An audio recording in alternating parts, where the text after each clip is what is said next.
പലപ്പോഴും ഇവിടെ നാട്ടിലുള്ളൊരു മിത്തായിട്ട് ആൾക്കാർ കരുതുന്നൊരു കാര്യം വെച്ചാൽ ആർക്കിടെക്ട്സ് പൊതുവേ ഭയങ്കര എക്സ്പെൻസീവ് ആണ്. ആർക്കിടെക്ട്സിൻ്റെ ചാർജസ് ഭയങ്കര എക്സ്പെൻസീവ് ആണ്. എൻ്റെ ഭവനം ഗ്രൂപ്പ് ഓഫ് കമ്പനീസിൽ നിന്ന് നമ്മളിപ്പോൾ ലോണിൻ്റെ ഒരു പ്രോസസ്സുണ്ട്. ലോൺ എന്ന് വെച്ചാൽ അതൊരു ഇൻട്രസ്റ്റ് ഫ്രീ ആയിട്ട് ചെയ്യാനായിട്ട് എന്തൊക്കെ ചെയ്യാൻ വേണ്ടി പറ്റുമെന്നുള്ളത് അതിനകത്ത് RBIയുടെ കുറച്ച് ഗൈഡ് ലൈൻസ് നമ്മൾ നോക്കണം. സാധാരണപ്പെട്ട ആൾക്കാർക്ക് പലിശരഹിതമായിട്ട് തവണ വ്യവസ്ഥയിൽ വീട് വെക്കുക എന്ന് വെച്ചാൽ അതൊരു ആർക്കിടെക്ട് ഡിസൈൻ ചെയ്തേക്കുന്ന വീട്. ന്യായമായിട്ട് പണിയെടുക്കുന്ന എല്ലാവർക്കും പൈസ കിട്ടണം. പക്ഷേ അന്യായമായിട്ട് വേസ്റ്റേജ് ഓഫ് മണി ഒരുപാട് കൺസ്ട്രക്ഷൻ നടക്കുന്നത്. അങ്ങനെ most unorganised segment in India ആണ് കൺസ്ട്രക്ഷൻ. ഞാനിപ്പോൾ ഒരു കോടി രൂപയായിട്ട് ഞാനിപ്പോൾ നന്ദുവിൻ്റെ അടുത്ത് വന്നിട്ട് പറയാണ്, എനിക്കൊരു ലക്ഷറി ഹോം അല്ല വേണ്ടത്, എനിക്കൊരു നല്ലൊരു വീടാണ് വേണ്ടതെന്ന് പറയാണ്. എനിക്കൊരാഗ്രഹം എന്ന് വെച്ചാൽ ഗ്രോ ടുഗദർ എന്നുള്ളൊരു കൺസെപ്റ്റാണ്. എല്ലാം കൂടെ ഒറ്റയ്ക്ക് വെട്ടിപ്പിടിച്ച് ഇവിടെ ആരും ഒന്നും കാണിക്കാനായിട്ടൊന്നും ഇല്ല. നമ്മളൊരു ആർക്കിടെക്റ്റിന്റെ സേവനം ഇല്ലാതെ സിവിൽ എഞ്ചിനീയറിന്റെ സേവനം കൊണ്ട് മാത്രം ഒരു വീട് ഉണ്ടാക്കാൻ പറ്റുമോ?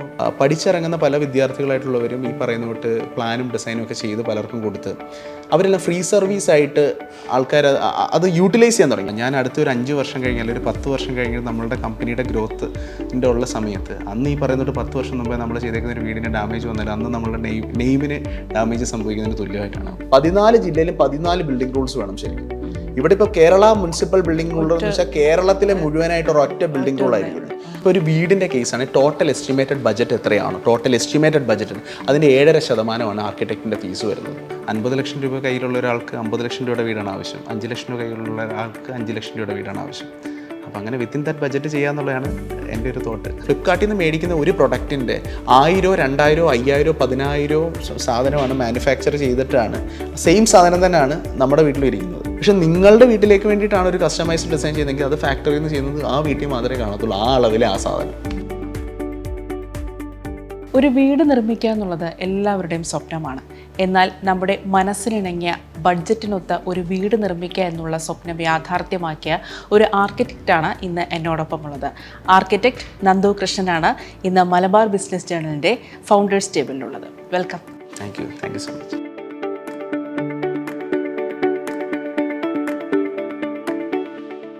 ബഡ്ജറ്റ് ഹോം എന്ന് കേൾക്കുമ്പോൾ നമ്മുടെ മനസ്സിലേക്ക് ആദ്യം വരുന്നത് ഒരു ചെറിയ വീട് എന്നുള്ളൊരു സങ്കല്പമാണ്. ശരിക്കും ഈ ബഡ്ജറ്റ് ഹോം എന്നുള്ളതിൻ്റെ ഒരു ആശയം എന്താണ്?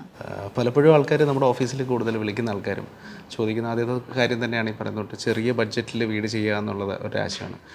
എന്നാൽ എൻ്റെ ഒരു കൺസെപ്റ്റല്ല, ഞാൻ ആൾക്കാരോട് പറയുന്നൊരു കാര്യം വെച്ചാൽ അവരുടെ കയ്യിൽ എത്ര ബഡ്ജറ്റ് ഉണ്ടോ അതിനുള്ളിൽ നിന്നുകൊണ്ടൊരു വീട് ചെയ്യുക. അതിനെയാണ് നമ്മൾ വിത്തിൻ ദാറ്റ് ബഡ്ജറ്റ് ആ വീട് ചെയ്യുക. കാരണം 50 ലക്ഷം രൂപ കയ്യിലുള്ള ഒരാൾക്ക് 50 ലക്ഷം രൂപയുടെ വീടാണ് ആവശ്യം. 5 ലക്ഷം രൂപ കയ്യിലുള്ള ഒരാൾക്ക് 5 ലക്ഷം രൂപയുടെ വീടാണ് ആവശ്യം. അപ്പോൾ അങ്ങനെ വിത്തിൻ ദാറ്റ് ബഡ്ജറ്റ് ചെയ്യുക എന്നുള്ളതാണ് എൻ്റെ ഒരു തോട്ട്. അല്ലാതെ ചെറിയ വീട് വെക്കുക അങ്ങനെയല്ലല്ലോ. അല്ല, ഒരിക്കലും അങ്ങനെയല്ല. വിത്തിൻ ദാറ്റ് ബഡ്ജറ്റ് ആ പ്രൊജക്ട് തീർക്കാൻ വേണ്ടി പറ്റണം. അതാണ് ബഡ്ജറ്റ് ഹോം എന്ന് തന്നെ. ഇപ്പം നമ്മൾ ഒരു വീട് വെക്കാനായിട്ട് ഇപ്പോൾ നന്ദുവിൻ്റെ അടുത്ത് ഒരാൾ വരികയാണെങ്കിൽ നന്ദു എന്തായിരിക്കും ആദ്യം ചോദിക്കുന്നത്? ആദ്യം നിങ്ങളുടെ കയ്യിൽ എത്ര ബഡ്ജറ്റ് ഉണ്ടെന്നാണോ ചോദിക്കുന്നത്, അതോ എങ്ങനെയാണ് നിങ്ങൾ ജീവിക്കാൻ ആഗ്രഹിക്കുന്നത് അങ്ങനെയാണോ ചോദിക്കുന്നത്? നമ്മൾ ചോദിക്കുന്നത് വെച്ചാൽ ബഡ്ജറ്റ് ഒരു ഘടകം തന്നെയാണ്. ആദ്യമേ നമ്മൾ അവരെ കേൾക്കുകയാണ് കംപ്ലീറ്റ് ആയിട്ട് അവർക്ക് പറയാനായിട്ടുള്ള. കാരണം ഓരോരുത്തർക്കും ഇപ്പോഴത്തെ ഒരു ന്യൂജൻ ആയിട്ടുള്ള വരുന്ന കൂടുതൽ ആൾക്കാർ എന്നെ വിളിക്കുന്ന ആൾക്കാരൊക്കെ ഒരു ഏജ് ഗ്രൂപ്പ് എന്ന് വെച്ചാൽ ഒരു 25 to 35, 40 ആൾക്കാരാണ് കൂടുതലായിട്ട് കോൾ ചെയ്യാറുള്ളത്. അപ്പോൾ അങ്ങനെ വിളിക്കുന്ന ആൾക്കാർ കൂടുതൽ ഇൻസ്റ്റാഗ്രാം ത്രൂ ആയിരിക്കും മെസ്സേജസ് ഒക്കെ അയച്ചിട്ട് വരുന്നവർ. കുറേ റീൽസ് ആയിരിക്കും ആദ്യമേ ഷെയർ ചെയ്യുന്നത്. എന്നിട്ട് ചോദിക്കുന്നത് ഇങ്ങനത്തെ ഒരു വീട് ചെയ്യാനായിട്ട് എത്ര രൂപ ബഡ്ജറ്റ് വരും എന്നുള്ളതാണ് ആദ്യം അവർ ചോദിക്കുന്നത്. അപ്പോൾ നമ്മൾ തിരിച്ച് അവരോട് എടുത്ത് ചോദിക്കുന്നത് വെച്ചാൽ ഓക്കെ നിങ്ങളുടെ റിക്വയർമെൻ്റ് ഒക്കെ ഏകദേശം ഒരു ധാരണയൊക്കെ നമുക്ക് മനസ്സിലായി. നിങ്ങൾക്ക് ഫസ്റ്റ് പ്രോപ്പർട്ടി ഉണ്ടോ എന്നുള്ളതാണ് ആദ്യത്തെ ഒരു ചോദ്യം നമ്മൾ റേസ് ചെയ്യുന്നത്. കാരണം നമ്മൾ പ്രോപ്പർട്ടി അക്വയർ ചെയ്തല്ലേ പ്രോപ്പർട്ടി വാങ്ങിയിട്ട് നമ്മൾ വീട് വെച്ച് കൊടുക്കുന്ന ടേൺ കീ ആയിട്ടുള്ള പ്രോജക്ട്സ് അല്ല നമ്മൾ ചെയ്യുന്നത്. പ്രോപ്പർട്ടി ഉള്ളവർക്ക് അവരുടെ സൈറ്റിലേക്ക് വീടുകൾ കൺസ്ട്രക്ട് ചെയ്ത് കൊടുക്കാനായിട്ടുള്ള സപ്പോർട്ടാണ് നമ്മൾ കൂടുതൽ ചെയ്തുകൊണ്ടിരിക്കുന്നത്. അപ്പോൾ അതുകൊണ്ട് തന്നെ ഇനിഷ്യലി തന്നെ നമ്മൾ അവരുടെ അടുത്ത് ചോദിക്കും അവർക്ക് പ്രോപ്പർട്ടി അവൈലബിൾ ആണോ, അപ്പോൾ എത്ര സെൻറ്റ് സ്ഥലമുണ്ട്, പിന്നെ അവരുടെ ബഡ്ജറ്റിനെ പറ്റി തന്നെയാണ് ആദ്യം നമ്മൾ സംസാരിക്കുന്നത്. കാരണം വെച്ചാൽ ഒരു കസ്റ്റമർ വീട് പണിയാൻ തുടങ്ങുമ്പോൾ തന്നെ ഇപ്പം 25 ലക്ഷം രൂപ ബഡ്ജറ്റുള്ള ഒരാളെ സംബന്ധിച്ചിടത്തോളം ഒരു വീട് നമ്മൾ പ്ലാൻ ചെയ്ത് വരുമ്പോഴത്തേക്ക് അതൊരു 20 ലക്ഷം രൂപ ബഡ്ജറ്റിനകത്ത് പ്ലാൻ ചെയ്താലാണ്. കാരണം പണി നടക്കുന്ന സമയത്ത് അവർക്ക് ചെറിയ സജഷൻസ് ആണെങ്കിൽ പോലും ചിലപ്പോൾ അത് 1 ലക്ഷം 2 ലക്ഷം വെച്ചിട്ടുള്ളൊരു ഡിഫറൻസസ് ടോട്ടൽ ബഡ്ജറ്റിൽ വരും. അപ്പോൾ അതുകൊണ്ട് ഇനിഷ്യലി തന്നെ നമ്മൾ അവരുടെ അടുത്ത് ചോദിക്കും മാക്സിമം സ്ട്രെച്ചബിൾ ബഡ്ജറ്റ് എത്രയാണ്. ചിലർക്ക് 30 വരെ പോകാൻ വേണ്ടി പറ്റുമായിരിക്കും. അപ്പോൾ അതനുസരിച്ചിട്ടാണ് നമ്മളതിൻ്റെ പ്ലാൻ വരയ്ക്കുന്നതും നമ്മളതിൻ്റെ ഡിസൈൻസ് ചെയ്യുന്നതും നമ്മളതിൻ്റെ മെറ്റീരിയൽസിനെ പറ്റിയിട്ടുള്ള ചേഞ്ചസ് വരുന്നത്. മെറ്റീരിയൽസ് മാറുന്നതിനനുസരിച്ചാണ് കോസ്റ്റുകൾ മാറിക്കൊണ്ടിരിക്കുന്നത് വീടുകളുടെ. അപ്പം അങ്ങനെ കാര്യങ്ങൾ ചെയ്യുന്നത്. അല്ല, ഇപ്പോൾ നമ്മളിപ്പോൾ ഒരു ഇന്നൊരു ബഡ്ജറ്റിൽ നമ്മളൊരു ചെറിയ വീടാണ് വെച്ചതെന്ന് വിചാരിച്ചു, പക്ഷേ പിന്നെ ലേറ്റർ സ്റ്റേജിൽ അതിൻ്റെ മെയിൻ്റെനൻസ് കോസ്റ്റ് വളരെ കൂടുതലാകുന്ന ഒരു സാഹചര്യം വന്നാൽ അങ്ങനെയും വരാമല്ലോ. അപ്പോൾ അതിന് നിങ്ങൾ എങ്ങനെയാണ് ഇപ്പം ഇനിഷ്യൽ കോസ്റ്റിനെയും ഈ മെയിൻ്റെനൻസ് കോസ്റ്റിനെയും എങ്ങനെയാണ് ബാലൻസ് ചെയ്യുന്നത്? നമ്മൾ ഇപ്പോൾ കൂടുതൽ ആൾക്കാർ ഈ പറയുന്നുണ്ട്, ഞാൻ 2021 ചെയ്തേക്കുന്ന ഒരു 7 ലക്ഷം രൂപയുടെ ഒരു 2 നില വീടുണ്ടായിരുന്നു. ഇപ്പോൾ 2026 ആയി. ഇപ്പോഴും നിലവിൽ ആ വീടിനെ സംബന്ധിച്ചിടത്തോളം വലിയ പ്രശ്നങ്ങളോ കാര്യങ്ങളോ ഒന്നും ഇല്ല. നമ്മളൊരിക്കലും മാർക്കറ്റിൽ അവൈലബിൾ അല്ലാത്ത, വാറണ്ടി ഇല്ലാത്ത പ്രൊഡക്ട്സ് ഒന്നും യൂസ് ചെയ്തിട്ടല്ല നമ്മൾ കൺസ്ട്രക്ഷൻസ് നടത്തുന്നത്. ഫസ്റ്റ് കാര്യം, ഫോർമോസ്റ്റ് കാര്യം നോക്കേണ്ടതെന്ന് വെച്ചാൽ, ഇപ്പം ഞങ്ങളെ സംബന്ധിച്ച്, അല്ലെങ്കിൽ ഇപ്പോൾ എന്നെ പേഴ്സണലി സംബന്ധിച്ച് ഞാനൊരു വർക്ക് ചെയ്യുമ്പോൾ ഞാൻ അടുത്തൊരു 5 വർഷം കഴിഞ്ഞ് അല്ലെങ്കിൽ ഒരു 10 വർഷം കഴിഞ്ഞ് നമ്മളുടെ കമ്പനിയുടെ ഗ്രോത്തിൻ്റെ ഉള്ള സമയത്ത്, അന്ന് ഈ പറയുന്നത് 10 വർഷം മുമ്പേ നമ്മൾ ചെയ്തേക്കുന്ന ഒരു വീടിന് ഡാമേജ് വന്നാൽ അന്ന് നമ്മളുടെ നെയിമിന് ഡാമേജ് സംഭവിക്കുന്നതിന് തുല്യമായിട്ടാണ്. അപ്പോൾ അതുകൊണ്ട് തന്നെ നമ്മൾ സ്പെസിഫിക്കലി ക്വാളിറ്റി ഉള്ള മെറ്റീരിയൽസ് മാത്രം യൂസ് ചെയ്തിട്ടേ നമ്മൾ കൺസ്ട്രക്ഷൻ ചെയ്യത്തുള്ളൂ. പിന്നെ എല്ലാ മെറ്റീരിയൽസും, ഇപ്പം ചിലർ പറയും ഇപ്പോൾ ടെമ്പററി ആയിട്ട് 2 വർഷത്തേക്ക് വേണ്ടിയിട്ടാണ് നമ്മളൊരു വീട്, നമ്മളത് കഴിയുമ്പോൾ വലിയൊരു വീട് വെക്കാൻ വേണ്ടിയിട്ടാണെന്ന് പറയുമ്പോൾ നമ്മൾ ഫാബ്രിക്കേറ്റ് ചെയ്തിട്ട് വി ബോർഡും സിമെൻറ്റ് ബോർഡ്സും ഒക്കെ യൂസ് ചെയ്തിട്ടുള്ള കൺസ്ട്രക്ഷൻസാണ് ജനറലി ചെയ്ത് കൊടുക്കാറുള്ളത്. ഇപ്പോൾ 7 ലക്ഷം രൂപയുടെ ആ 2 നില കെട്ടിടമാണല്ലോ ഒരു ഐക്കോണിക് ആയിട്ടുള്ള ഒരു പ്രോജക്റ്റ് എന്ന് പറയുന്നത്. ഇപ്പം 7 ലക്ഷം രൂപയുടെ ഒരു വീടെന്ന് പറയുമ്പോൾ സാധാരണ നമ്മളൊരു സ്ക്വയർ ഫീറ്റിന് 2000 രൂപയല്ലേ? 2000 രൂപ. അപ്പോൾ ഏകദേശം ഒരു മൊത്തം എത്ര, ഒരു 500 സ്ക്വയർ ഫീറ്റ് കാണും, 550 സ്ക്വയർ ഫീറ്റ് കാണും. അപ്പോൾ നമ്മൾ ഈ 550 സ്ക്വയർ ഫീറ്റിൽ എത്ര ബെഡ്റൂം, കിച്ചൺ, ടോയ്ലറ്റ്, അങ്ങനെയൊക്കെ ഉള്ള പരിപാടിയൊക്കെ ഉണ്ടല്ലോ. അപ്പം അതൊക്കെ എങ്ങനെയാണ്, ഇതിനെല്ലാത്തിനെയും കൂടെ എങ്ങനെയാണ് അതിനകത്ത് ഒക്കുപേ ചെയ്യാൻ പറ്റുന്നത്? ഓക്കെ, നമ്മളിപ്പോൾ ആ പ്രോജക്റ്റ് നമ്മുടെ അടുത്ത് വരുന്ന സമയത്ത് തന്നെ ഇനിഷ്യലി തന്നെ ക്ലയൻറ്റ് ഒരാൾക്ക് വെച്ച് കൊടുക്കുന്ന വീടായിരുന്നു, സ്പോൺസർ ചെയ്ത് കൊടുക്കുന്ന വീടായിരുന്നു, വീടില്ലാത്ത ഒരാൾക്ക്. അപ്പോൾ പഴയ ഒരു ഷെഡ് പോലുള്ള ഒരു വീടായിരുന്നു, നമ്മളത് കംപ്ലീറ്റ് ഡിമോളിഷ് ചെയ്തിട്ടാണ് ചെയ്യുന്നത്. അപ്പോൾ അവിടെ ടോട്ടൽ ഒരു അച്ഛനും അമ്മയും ഒരു മകളും വരുന്നുള്ളത്. അപ്പോൾ തന്നെ അവർക്ക് മിനിമലായിട്ട് വേണ്ടതെന്ന് വെച്ചാൽ 2 ബെഡ്റൂം വേണം. അച്ഛനും അമ്മയ്ക്ക് ഒരു റൂം, മകൾക്ക് വേറൊരു റൂം എന്ന് പറഞ്ഞാൽ 2 റൂംസ് ആയിരുന്നു വേണ്ടത്. പിന്നെ നമ്മൾ അതിനകത്ത് ഇൻകോർപ്പറേറ്റ് ചെയ്ത് ചെറിയൊരു സിറ്റ് ഔട്ട് സ്പേസ് കൊടുത്തിട്ടുണ്ടായിരുന്നു, ചെറിയൊരു living come dining area cum kitchen, ഒരു ഓപ്പൺ കിച്ചൺ ആയിരുന്നു നമ്മളവിടെ ചെയ്തിട്ടുള്ളത്. 2 ബെഡ്റൂംസും ഒരു കോമൺ ടോയ്ലറ്റ് ആണ് ചെയ്തത്. അങ്ങനെ ബേസിക് അമ്യൂണിറ്റീസ് യൂസ് ചെയ്തിട്ട് മാത്രമാണ് നമ്മളങ്ങനെ വർക്ക് ചെയ്തത്. അപ്പം അതിൽ തന്നെ ഒരു 550 സ്ക്വയർ ഫീറ്റ് അല്ലെങ്കിൽ അങ്ങനെ ഒരു വീടിൻ്റെ പ്ലാൻ നമ്മൾ വർക്കൗട്ട് ചെയ്യുമ്പോൾ ഇനിഷ്യൽ ലെവലിൽ തന്നെ നമ്മളൊരു 7, 8, 9, 10 പ്ലാൻസോളം വർക്കൗട്ട് ചെയ്തിട്ട് അതിനകത്ത് നിന്ന് ഏറ്റവും ഐഡിയൽ ആയിട്ടുള്ള ഏതാണോ ആ ഒരു പ്ലാനാണ് നമ്മൾ എക്സിക്യൂഷനിലേക്ക് പോകുന്നത്. പലപ്പോഴും ഇവിടെ നാട്ടിലുള്ളൊരു ഒരു മിത്തായിട്ട് ആൾക്കാർ കരുതുന്നൊരു കാര്യം വെച്ചാൽ ആർക്കിടെക്ട്സ് പൊതുവെ ഭയങ്കര എക്സ്പെൻസീവ് ആണ്, ആർക്കിടെക്ട്സിൻ്റെ ചാർജസ് ഭയങ്കര എക്സ്പെൻസീവ് ആണ്. നമ്മൾ പക്ഷേ ഇപ്പോൾ ഒരു വീടിൻ്റെ പ്ലാൻ അല്ലെങ്കിൽ ഒരു സൈറ്റ് പ്ലാൻ നമ്മളുടെ കൈ കിട്ടിക്കഴിഞ്ഞാൽ നമ്മൾ അതിനകത്ത് മൾട്ടിപ്പിൾ ഓപ്ഷൻസ് നമ്മൾ നോക്കും. ചിലപ്പോൾ 5, 10, 15, 20 പ്ലാനുകൾ വരച്ചിട്ട് കസ്റ്റമറുമായിട്ടുള്ള ഡിസ്കഷൻ സമയത്ത് 1, 2 പ്ലാനുകൾ മാത്രമേ നമ്മൾ പ്രസൻറ്റബിൾ ആയിട്ടുള്ള സാധനം മാത്രമല്ല ഡീറ്റെയിൽ ചെയ്തിട്ടുള്ള പ്ലാൻസ് മാത്രമേ നമ്മൾ ജനറലി കാണിക്കാറുള്ളൂ. കാരണം ഇങ്ങനെ ഡിസൈനിനകത്ത് പ്രോസസ്സ് പോകുന്നതിനനുസരിച്ചാണ് നമ്മൾ ഈ പറയുന്ന 2 റൂം മതിയോ, അല്ലാതെ ഇനിഷ്യലി തന്നെ ഒക്കെ 2 റൂമോ ഒരു ബാത്റൂമോ ആണ് എനിക്ക് വേണ്ടതെന്നല്ല. ചിലപ്പോൾ നമ്മൾ ഒരു സ്പേസ് വർക്ക് ചെയ്ത് വരുമ്പോഴത്തേക്കൊക്കെ ഇവിടെ നമുക്ക് വേറൊരു ഡൈനിങ് സ്പേസ് അക്കോമഡേറ്റ് ചെയ്യാം, ഇവിടെ വേറൊരു പേഷ്യോ സ്പേസ് അറ്റാച്ച് ചെയ്യാൻ വേണ്ടി പറ്റും, അല്ലെങ്കിൽ വാഷ് ഏരിയ നമുക്ക് ഇവിടേക്ക് കൊടുത്തു കഴിഞ്ഞാൽ നന്നായിരിക്കും തോന്നുന്നു. അപ്പോൾ അങ്ങനത്തെ വേരിയേഷൻസ് വരുന്നതെല്ലാം നമ്മൾ ഈ പറയുന്ന ഡിസൈൻ പ്രോസസ്സ് പോകുമ്പോഴാണ്. അപ്പം അല്ലാതെ ഇപ്പോൾ നമ്മളിപ്പോൾ കൂടുതൽ ആൾക്കാർ ഇപ്പോൾ നെറ്റിൽ നിന്നൊരു പ്ലാൻ എടുത്തിട്ട് ആ പ്ലാനും ഒരു 3D വെച്ചിട്ട് എക്സിക്യൂഷനിലേക്ക് പോകുമ്പോൾ ഒരിക്കലും ഒരു വീട് അങ്ങനെ നമുക്കൊരു പ്ലാനും ഒരു 3D മാത്രം വെച്ചുകൊണ്ട് എക്സിക്യൂഷനിലേക്ക് പോകാൻ വേണ്ടി പറ്റത്തില്ല. നമുക്കതിന് ക്വാണ്ടിറ്റി എടുക്കണം. ഇപ്പോൾ ഒരു ഭിത്തിയുടെ പൊക്കം അറിയണമെന്നുണ്ടെങ്കിൽ അതിൻ്റെ ഒരു സെക്ഷൻ ഡ്രോയിങ് നമ്മൾ പറയാം. എന്ന് വെച്ചാൽ ഇപ്പോൾ ഫോർ എക്സാമ്പിൾ നമ്മളിപ്പോൾ ഒരു തണ്ണിമത്തങ്ങ എടുത്തു കഴിഞ്ഞാൽ അതിന് ഓവറോൾ ആയിട്ടിരിക്കുന്ന 2ആയിട്ട് കട്ട് ചെയ്തിട്ട് നമ്മൾ നോക്കുന്നതാണ് അതിൻ്റെ സെക്ഷൻ. അപ്പോഴേ നമുക്ക് അതിന് ഉള്ളിൽ എന്താ ഉള്ളതെന്ന് അറിയാൻ വേണ്ടി പറ്റത്തുള്ളൂ. അപ്പോൾ ഉള്ളിൽ എന്താണോ ഉള്ളതെന്ന് അറിഞ്ഞിട്ട് അതിൻ്റെ ക്വാണ്ടിറ്റി, അതിൻ്റെ അളവുകളൊക്കെ വെച്ചിട്ടാണ് നമ്മൾ ക്വാണ്ടിറ്റി സർവേ നമ്മൾ നടത്തുന്നത്. അപ്പോൾ അതേപോലെയാണ് നമ്മളിപ്പോൾ ഒരു ഭിത്തി കെട്ടുന്ന സമയത്ത് ഇപ്പോൾ ഒരു ഭിത്തി നമ്മൾ കണ്ടു, തേച്ച് ഭിത്തിയാണ്. ആ ഭിത്തി കട്ട് ചെയ്ത് കഴിഞ്ഞാൽ ആ ഭിത്തിയുടെ കനം എത്ര ഉണ്ടെന്ന് കഴിഞ്ഞാൽ അത് കട്ട് ചെയ്ത് കഴിഞ്ഞാൽ അതിനകത്ത് എത്ര സെൻറ്റിമീറ്ററാണ് പ്ലാസ്റ്ററിങ് വരുന്നത് എന്നുള്ളത് നമുക്ക് നോക്കണം. അതിനകത്തുള്ള ഇന്റേണൽ പ്ലാസ്റ്ററിങ്, അകത്തെ പ്ലാസ്റ്ററിങ് ആണ്. അതേപോലെ പുറത്തെ പ്ലാസ്റ്ററിങ് ഇപ്പോൾ എത്രയാണെന്ന് നമുക്ക് അറിയാൻ വേണ്ടി പറ്റും. പിന്നെ അകത്തെ കട്ടയുടെ സൈസ് പോലും നമുക്ക് അറിയാൻ വേണ്ടി പറ്റണം. എത്ര തിക്നെസ്സിലെ കട്ട. ഇപ്പം 4 ഇഞ്ചിൻ്റെ കട്ട എന്ന് വെച്ചാൽ 10 സെൻറ്റിമീറ്ററിൻ്റെ കട്ടയാണ്, 6 ഇഞ്ചിൻ്റെ കട്ട എന്ന് വെച്ചാൽ 15 സെൻറ്റിമീറ്ററിൻ്റെ കട്ടയാണ്, 8 ഇഞ്ചിൻ്റെ കട്ട എന്ന് വെച്ചാൽ 20 സെൻറ്റിമീറ്റർ കട്ടയാണ്. അപ്പം കാണുമ്പോൾ വിഷ്വലി നമ്മൾ കാണുമ്പോഴത്തേക്ക് അത് 5 സെൻറ്റിമീറ്ററാണോ 10 സെൻറ്റിമീറ്ററോ 15 സെൻറ്റിമീറ്ററോ എന്ന് അറിയത്തില്ല.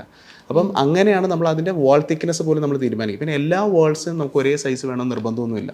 അതതിൻ്റെ സ്ട്രക്ചറൽ ഡ്രോയിങ് അനുസരിച്ചിട്ട് അതിനകത്ത് വ്യത്യാസങ്ങളുണ്ട്. നമ്മളിപ്പോൾ പലപ്പോഴും കാണുന്ന അപ്പാർട്ട്മെൻറ്റുകൾ, ഹൈ റൈസ് ബിൽഡിങ്സുകളാണ്, അതിനകത്ത് കംപ്ലീറ്റ് ലോഡ് ബെയറിംഗ് എന്ന് വെച്ചാൽ അതിൻ്റെ തൂണുകളായിട്ടുള്ള പില്ലേഴ്സും അതിൻ്റെ ബീംസുമാണ് അതിൻ്റെ ലോഡ് കംപ്ലീറ്റ് ആയിട്ട് ക്യാപ്ചർ ചെയ്ത് നിർത്തിയേക്കുന്നത്. പക്ഷേ ഇടയ്ക്കുള്ള വാൾസ് കംപ്ലീറ്റ് അവർ കൺസ്ട്രക്ട് ചെയ്യുന്നത് കൂടുതലും 10 സെൻറ്റിമീറ്റർ ബ്രിക്ക് വെച്ചിട്ടാണ്. പക്ഷേ നമ്മുടെ നാട്ടിലൊരു വീട് നമ്മൾ 10 സെൻറ്റിമീറ്റർ ബ്രിക്ക് എന്ന് പറയുമ്പോഴത്തേക്ക് ആൾക്കാർ ഇതല്ല നമുക്ക് വേണ്ടേ, നമുക്ക് 8 ഇഞ്ചിൻ്റെ കട്ട, 20 സെൻറ്റിമീറ്റർ അല്ലെങ്കിൽ 23 സെൻറ്റിമീറ്റർ തിക്നെസ്സിലെ വാൾ വേണം. കാരണം എന്ന് വെച്ചാൽ അതിനകത്ത് നമ്മൾ കോളംസും ബീംസും കൊടുക്കാതെ ചെയ്യുന്നതുകൊണ്ടാണ്. ആ ലോഡ് താങ്ങാവുന്നത് ഭിത്തിയാണ്. അപ്പാർട്ട്മെൻറ്റിൻ്റെ കേസിനകത്ത് ലോഡ് തന്നത് പില്ലേഴ്സും ബീംസും ആണ്. Okay okay. അപ്പം അങ്ങനത്തെ ഓരോരോ വേരിയേഷൻസ് ആണ് വരുന്നത്. ആർക്കിടെക്ട്സിനെ കുറിച്ച് ഞാൻ പലപ്പോഴും കേട്ടിട്ടുള്ളത് ഈ പൈസക്കാരാണ് പൊതുവെ ആർക്കിടെക്ട്സിനൊക്കെ നിയമിക്കുന്നത്. ഒരു മിഡിൽ ക്ലാസ് ലെവലുള്ളവർക്കൊന്നും അത് അഫോർഡ് ചെയ്യാൻ പറ്റത്തില്ല. അപ്പോൾ മിഡിൽ ക്ലാസ് ലെവലിലുള്ളവരൊക്കെ സിവിൽ എഞ്ചിനീയറിനെ കൊണ്ട് തന്നെ പ്ലാൻ വരപ്പിച്ചാൽ പോരെ. ഈ ആർക്കിടെക്റ്റ് ഒക്കെ വലിയ ലക്ഷറി സെറ്റപ്പോ വീടൊക്കെ വെക്കുന്നവർക്കല്ലേ ഈ ആർക്കിടെക്റ്റിന്റെ അടുത്തൊക്കെ പോകുന്നതെന്നാണ് ഞാൻ കേട്ടിട്ടുള്ളത്.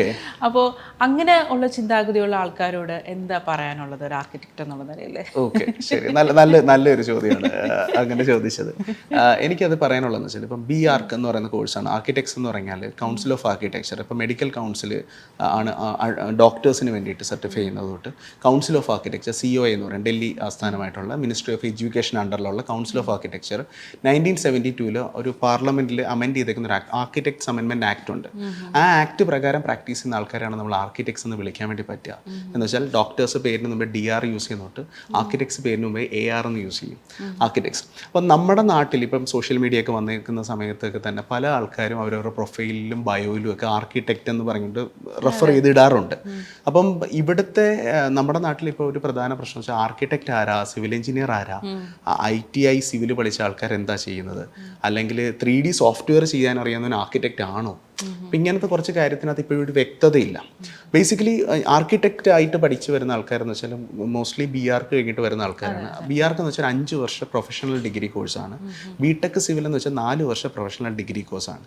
അപ്പം ഇതിൽ തമ്മിലുള്ള വേരിയേഷൻസ് എന്താണെന്ന് വെച്ചാൽ 5 വർഷം പ്രൊഫഷണൽ ഡിഗ്രി കോഴ്സ് ആർക്കിടെക്ട്സ് പഠിക്കുന്ന ആർക്കിടെക്ട്സും 5 വർഷവും ഡിസൈനിങ് ആണ് ചെയ്തുകൊണ്ടിരിക്കുന്നത്. ഫോർ എക്സാമ്പിൾ ഞാൻ കോളേജിൽ പഠിച്ച സമയത്ത് ഫസ്റ്റ് ഇയറിൽ ആദ്യമായിട്ട് വർക്ക് ചെയ്യേണ്ട ഫസ്റ്റ് സെമസ്റ്ററിൽ ഉള്ളൊരു പ്രൊജക്റ്റ് എന്താണെന്ന് വെച്ചാൽ ഒരാൾക്ക് യൂസ് ചെയ്യാൻ വേണ്ടി പറ്റുന്നൊരു ജ്യൂസ് കടയായിരുന്നു. ജ്യൂസ് കട. അതിന് നമുക്ക് സ്പെസിഫിക്കലി ഇപ്പോൾ കോട്ടയത്ത് നാഗമ്പടത്ത് നമുക്കൊരു സൈറ്റ് തന്നു. ആ സൈറ്റിൽ ഒരാൾക്ക് ഡിസൈൻ ചെയ്തു. അപ്പോൾ എൻ്റെ ക്ലാസ്സിൽ 33 പേരുണ്ടായിരുന്നു. 33 പേരും ഈ സൈറ്റിനകത്ത് ഒരാൾക്ക് വേണ്ടിയിട്ടുള്ള ജ്യൂസ് കട ഡിസൈൻ ചെയ്യുക. രണ്ടാമത്തെ സെമസ്റ്റർ ആയി കഴിയുമ്പോഴത്തേക്ക് നമുക്ക് വന്നു വെച്ചാൽ ഒരു 100 കുട്ടികൾക്കുള്ള ഒരു കിൻഡർ ഗാർഡൻ സ്കൂളായിരുന്നു തന്ന പ്രൊജക്റ്റ്. അപ്പം ലൈവ് പ്രൊജക്ട്സ് ആണ് നമുക്ക് തരുന്നത്. ലൈവ് സൈറ്റും തരും, 100 കുട്ടികളുടെ റിക്വയർമെൻറ്റ് തരും. അപ്പോൾ നമ്മളെന്താ ചോദിച്ചാൽ ഇപ്പോൾ ഈ ഒരു ജ്യൂസ് കട അല്ലെങ്കിൽ ഇങ്ങനെ ഒരു സ്കൂൾ കാണുമ്പോഴത്തേക്ക് നമ്മളതിന് കേസ് സ്റ്റഡീസിന് പോകും. കേസ് സ്റ്റഡി എന്ന് വെച്ചാൽ നമുക്കറിയത്തില്ല. അപ്പോൾ 100 കുട്ടികളുടെ സ്കൂള് അല്ലെങ്കിൽ ഒരു ജ്യൂസ് കട എന്ന് പറയുമ്പോൾ നമ്മൾ ഈ സ്പേസ് പോയിട്ട് ലൈവായിട്ട് എക്സ്പീരിയൻസ് ചെയ്യാൻ വേണ്ടി ലൈവ് കേസ് സ്റ്റഡീസ് നടത്തും. ലൈവ് കേസ് സ്റ്റഡീസ് എന്ന് വെച്ചാൽ മറ്റുള്ള നന്നായിട്ട് നല്ല രീതിയിൽ വേറെ ആർക്കിടെക്ട്സ് ഡിസൈൻ ചെയ്തിട്ടുള്ള ബിൽഡിങ്ങുകൾ പോയിട്ട് നമ്മൾ അതിനെ ഡോക്യുമെൻ്റ് ചെയ്ത് അതിൻ്റെ ഡിസൈൻ നമ്മളിവിടെ കൊണ്ടുവരും. ഇതുപോലെ നമ്മൾ ലിറ്ററേച്ചർ സ്റ്റഡി എടുക്കും. എന്ന് വെച്ചാൽ നെറ്റിൽ നിന്ന് നമുക്ക് കിട്ടുന്ന നമുക്ക് നേരിട്ട് പോയി കാണാൻ വേണ്ടി പറ്റാത്ത ആയിട്ടുള്ള ബിൽഡിങ്ങുകളെ പറ്റിയിട്ടുള്ള റെഫറൻസും കൊണ്ട് നമ്മൾ സ്റ്റഡീസ് ആയിട്ട് എടുത്തിട്ട് ഈ ലൈവ് കേസ് സ്റ്റഡിയും ലിറ്ററേച്ചർ കേസ് സ്റ്റഡിയും വെച്ചിട്ട് ഇത് കൂടാതെ national building code, Kerala municipal building code അല്ലെങ്കിൽ കേരള പഞ്ചായത്ത് ബിൽഡിംഗ് റൂൾസിനകത്ത് മിനിമം ഒപ്റ്റിബിൾ സ്റ്റാൻഡേർഡ്സ് പറയുന്നുണ്ട്. ഇപ്പോൾ ഒരു കൊമേഴ്ഷ്യൽ ബിൽഡിങ്ങിലേക്ക് നമ്മൾ കയറാൻ വേണ്ടിയിട്ട് കേരള NBCക്കകത്ത് അല്ലെങ്കിൽ കേരള മുനിസിപ്പൽ ബിൽഡിംഗ് റോഡിൽ പറയുന്നത് സ്റ്റെയർ കേസിൻ്റെ വീതി വേണ്ടത് 120 ആണ്, 120 സെൻറ്റിമീറ്ററാണ് റൂൾ പ്രകാരം പെർമിറ്റിന് ആപ്ലിക്കബിൾ ആയിട്ടുള്ളത്. അപ്പോൾ ഇത് ബുക്കിനകത്ത് നോക്കി നമ്മൾ ആ 120 സെൻറ്റിമീറ്റർ പഠിക്കണം. ഓൾറെഡി നേരത്തെ ചെയ്തേക്കുന്ന സ്ഥലത്ത് 120 സെൻറ്റിമീറ്റർ ഉണ്ടോ, അത് അവിടെ കുറഞ്ഞിട്ടുണ്ടെങ്കിൽ അത് എന്തുകൊണ്ട്, അത് വേറെ സംസ്ഥാനത്താണോ കേരളത്തിൽ തന്നെയാണോ ലൈവ് കേസ് സ്റ്റഡി. ചിലപ്പോൾ ഡൽഹി പോയിട്ടായിരിക്കും കേസ് സ്റ്റഡി ചെയ്തേക്കുന്നത്. അപ്പോൾ ഡൽഹിയിലെ റൂൾസ് ആയിരിക്കത്തില്ല, കേരള മുനിസിപ്പൽ റൂൾ കേരളത്തിൽ മാത്രമുള്ളത്. അപ്പോൾ അവിടെ NBCയുടെ കോഡാണ് യൂസ് ചെയ്തത്. അപ്പോൾ ഇങ്ങനത്തെ കാര്യങ്ങളൊക്കെ സ്റ്റഡി ചെയ്തിട്ടാണ് നമ്മളൊരു ഡിസൈനിലേക്ക് നമ്മളൊരു ഇൻഫറൻസിലേക്ക് എത്തും. എന്ന് വെച്ചാൽ ലൈവ് കേസ് സ്റ്റഡി ചെയ്യുന്നു, ലിറ്ററേച്ചർ കേസ് സ്റ്റഡി ചെയ്യുന്നു, നമ്മൾ ഈ പറയുന്ന ബിൽഡിംഗ് റൂൾസ് പ്രകാരമുള്ള റൂൾസ് നമ്മൾ എടുക്കുന്നു, എന്നിട്ട് നമ്മളൊരു ഇൻഫറൻസിലേക്ക് എത്തിയിട്ട് അതനുസരിച്ചാണ് നമ്മൾ പുതിയൊരു ഡിസൈനിലേക്ക് പോകുന്നത്. അല്ല, ഈ പറയുന്ന കാര്യങ്ങളൊന്നും ഒരു സിവിൽ എഞ്ചിനീയർ ചെയ്യില്ല. അല്ല, സിവിൽ എഞ്ചിനീയർ ചെയ്യില്ല എന്നല്ല ഞാൻ പറഞ്ഞ ആർക്കിടെക്ചർ സിലബസിനെ പറ്റി ഞാനിപ്പോൾ സംസാരിച്ചുകൊണ്ടിരിക്കുന്നത്. അപ്പം 100 കുട്ടികൾക്കുള്ള സ്കൂളാവുന്നു, പിന്നെ അതൊരു വീട് വരുന്നു, അതിനുശേഷം അപ്പാർട്ട്മെൻറ്റ് ചെയ്യുന്നു, അതിനുശേഷം ഒരു മെഡിക്കൽ കോളേജ് പ്രൊജക്റ്റ് ചെയ്യുന്നു, അതിനുശേഷം ഒരു ആർക്കിടെക്റ്റിൻ്റെ ഓഫീസിൽ 1 വർഷം ഇൻറ്റേൺഷിപ്പ് ചെയ്യുവാണ്. ഒരു BArchൻ്റെ സ്റ്റുഡൻറ്റ് ഒരു ഓഫീസിൽ ലൈവ് പ്രൊജക്റ്റിൽ പോയി കോളേജിൽ നിന്ന് തന്നെ ഇൻറ്റേൺ ആയിട്ട് പോയിട്ട് വർക്ക് ചെയ്തുള്ള എക്സ്പീരിയൻസ് എടുത്തിട്ട് ഫൈനൽ ഇയറിൽ ഒരു തീസിസ് പ്രൊജക്റ്റ് ചെയ്യണം. അപ്പോൾ ഈ തീസിസ് പ്രൊജക്റ്റ് എന്ന് വെച്ചാൽ ഇത്രയും വർഷം ഈ 4 വർഷം ഈ ഓഫീസ് എക്സ്പീരിയൻസോടെ കഴിഞ്ഞിട്ട് ലൈവായിട്ട് നാളെ എക്സിക്യൂട്ട് ചെയ്യാൻ പറ്റുന്ന ഒരു തലത്തിലേക്കുള്ള ഒരു തീസിസ് പ്രൊജക്റ്റ് നമ്മൾ ചെയ്തതാണ്. എൻ്റെ അന്നത്തെ ആ കാലത്തെ പ്രൊജക്റ്റായിരുന്നു മൾട്ടി മോഡൽ ട്രാൻസിറ്റ് ഡെബറ്റ് കായംകുളം എന്ന് പറഞ്ഞ് കായംകുളത്ത് ഒരു എലിവേറ്റഡ് ഹൈവേയും KSRTC bus station, private bus സ്റ്റേഷനൊക്കെ ആയിട്ടുള്ളൊരു പ്രൊജക്റ്റ്. അപ്പം ആ പ്രൊജക്റ്റ് നമ്മൾ ചെയ്ത് പുറത്തുനിന്ന് എക്സ്റ്റേണൽ ആയിട്ടുള്ള ആർക്കിടെക്ട്സ് എല്ലാ സ്റ്റേജിലും എങ്ങനെയാണെന്ന് വെച്ചാൽ ഇപ്പോൾ ഒരു സെമസ്റ്റർ നടക്കുമ്പോൾ തന്നെ പല റിവ്യൂസ് ഉണ്ട്. പുറത്ത് പ്രാക്ടീസ് ചെയ്യുന്നു കോളേജിലെ അധ്യാപകർ ആർക്കിടെക്ട്സ് ആയിട്ടുള്ളവർ നമുക്ക് നമ്മളെ ഡിസൈൻ ഇങ്ങനെ പിന്നപ്പ് ചെയ്ത് ഭിത്തിക്ക് നമ്മൾ ഷീറ്റുകളെല്ലാം രാത്രി ഉറക്കമുള്ളച്ചിരുന്നൊക്കെ വരയ്ക്കുന്ന ഷീറ്റുകളെല്ലാം പിന്നപ്പ് ചെയ്ത് നോക്കി മിസ്റ്റേക്കുകളുണ്ടെങ്കിൽ ചില ഷീറ്റുകൾ സാറുമാർ വെട്ടിക്കളയും, ചില ഷീറ്റുകൾ സാറുമാർ കീറിക്കളയും. എന്നിട്ടായിരിക്കും ഫൈനൽ സബ്മിഷൻ വരുമ്പോൾ വീണ്ടും ഈ ഷീറ്റ് വരച്ചുണ്ടാക്കേണ്ടി വരും. അപ്പം ആദ്യത്തെ തവണ എല്ലാം മാനുവലി ഡ്രാഫ്റ്റിംഗ് ആയിരുന്നു. എന്ന് വെച്ചാൽ ഫസ്റ്റ് 2 വർഷം നമ്മൾ പേനയും പേപ്പറും വെച്ച് സ്കെയിലും യൂസ് ചെയ്ത് വരയ്ക്കുക. പിന്നാണ് നമ്മൾ സോഫ്റ്റ്വെയറിലേക്ക് കയറുന്നത്. അല്ല ആദ്യം തൊട്ടേ നമ്മൾ സോഫ്റ്റ്വെയർ വരച്ചുകൊണ്ടിരിക്കുക. അല്ല, അപ്പോൾ ഈ പറയുന്ന ഇപ്പോൾ ആർക്കിടെക്ട് ചെയ്യുന്നത് ഡിസൈനാണ്. ഡിസൈനാണ്, അതായത് ഈ പ്ലാൻ വരയ്ക്കാന്നുള്ളതല്ലേ? പ്ലാൻ വരയ്ക്കാന്ന് മാത്രമല്ല, നമ്മളിപ്പോൾ ഒരു വീട് പണിയുമെന്ന് വെച്ചാൽ ബേസിക്കലി പ്ലാൻ മാത്രം വെച്ചിട്ട് ഒരിക്കലും ഒരു ബിൽഡിംഗ് പണിയാൻ പറ്റത്തില്ല. അതിന് ടെക്നിക്കൽ ഡ്രോയിങ്സ് ഉണ്ട്. പ്ലാൻ വേണം, സെക്ഷൻ വേണം, ഇപ്പം ഞാൻ പറയാൻ കട്ട് ചെയ്തിട്ടുള്ള സെക്ഷൻ വേണം, എലിവേഷൻസ് വേണം, ഇലക്ട്രിക്കൽ ഡ്രോയിങ് വേണം, പ്ലംബിംഗ് ഡ്രോയിങ് വേണം. ഇതെല്ലാം നമ്മൾ കോളേജിൽ നിന്ന് ആർക്കിടെക്ട്സ് പഠിക്കുന്നുണ്ട്. സിവിലുകാരെ സംബന്ധിച്ചിടത്തോളം അവർ ഒരു സെമസ്റ്ററിൽ മാത്രം 6 മാസത്തെ ഒരു സെമസ്റ്ററിൽ മാത്രമാണ് ഈ ഓട്ടോക്യാഡ് കൊണ്ട് ഒരു വീടിൻ്റെ ഒരു കെട്ടിടത്തിൻ്റെ പ്ലാൻ വരയ്ക്കാൻ അവർ പഠിക്കുന്നുള്ളൂ. ബാക്കി കൂടുതൽ അവർ പഠിക്കുന്ന ടെക്നിക്കാലിറ്റിയാണ്. അപ്പം നമ്മളൊരു ആർക്കിടെക്റ്റിന്റെ സേവനം ഇല്ലാതെ സിവിൽ എഞ്ചിനീയറിന്റെ സേവനം കൊണ്ട് മാത്രം ഒരു വീട് ഉണ്ടാക്കാൻ പറ്റുമോ? ഇപ്പം നിലവിലെന്ന് വെച്ചാൽ ചെയ്യാൻ പറ്റത്തില്ലെന്നാണ്. Depends on the experience. ഇപ്പോൾ പഠിച്ചിറങ്ങുന്ന ഒരു ആർക്കിടെക്റ്റിന് വേണമെങ്കിൽ ഒരു ഫുള്ള് വീടിൻ്റെ ഡിസൈനും ഡ്രോയിങ്ങും സെറ്റ് ചെയ്യാം. അത് 5 വർഷം 10 വർഷം എക്സ്പീരിയൻസ് ഉള്ളവരെ പോലെ തന്നെ വർക്ക് ചെയ്യാൻ വേണ്ടി പറ്റും. സിവിലുകാരെ സംബന്ധിച്ചിടത്തോളം സിവിലുകാർ ഒരാൾ പഠിച്ചിറങ്ങിയിട്ട് പെട്ടെന്ന് തന്നെ ഒരിക്കലും ഒരു വീടിൻ്റെ പ്ലാൻ വെച്ചിട്ട് എക്സിക്യൂഷനിലേക്ക് പോകാൻ വേണ്ടി പറ്റത്തില്ല. കാരണം അവർക്ക് ഡിസൈൻ ഓപ്ഷൻസിനെ പറ്റിയിട്ട് അറിയത്തില്ല, മൾട്ടിപ്പിൾ ആയിട്ടുള്ള സ്പേസിൻ്റെ ക്വാളിറ്റിയെ പറ്റി അറിയത്തില്ല, പ്രോപ്പർ എയർ സർക്കുലേഷൻ അല്ലെങ്കിൽ വെന്റിലേഷൻസ് എന്ന് പറയുന്ന കാര്യങ്ങളൊക്കെ ഫോളോ അപ്പ് ചെയ്തിട്ടാണോ ചെയ്യുന്നത് എന്നുള്ള കാര്യത്തെപ്പറ്റിയൊന്നും അവർക്ക് ധാരണയില്ല. കാരണം അവർ പഠിക്കുന്ന സിലബസ് എന്ന് വെച്ചാൽ ഇതിൻ്റെ എക്സിക്യൂഷൻ സൈഡാണ്. അപ്പോൾ ആർക്കിടെക്ട് വരയ്ക്കുന്ന ഡിസൈനെ സിവിൽ എഞ്ചിനീയർ എക്സിക്യൂട്ട് ചെയ്യാൻ വേണ്ടിയിട്ടാണ് എഞ്ചിനീയേഴ്സിൻ്റെ ആവശ്യമുള്ളത്. കാരണം ഇപ്പോൾ സ്ട്രക്ചറൽ ഡ്രോയിങ് വരയ്ക്കുന്ന സ്ട്രക്ചറൽ എഞ്ചിനീയർ, അത് ബിടെക് സിവിൽ കഴിഞ്ഞതിന് ശേഷം സ്ട്രക്ചറിൽ എംടെക് എടുത്തേക്കുന്നവർ വേണം സ്ട്രക്ചറൽ ഡ്രോയിങ് വരച്ച് തരാൻ വേണ്ടി.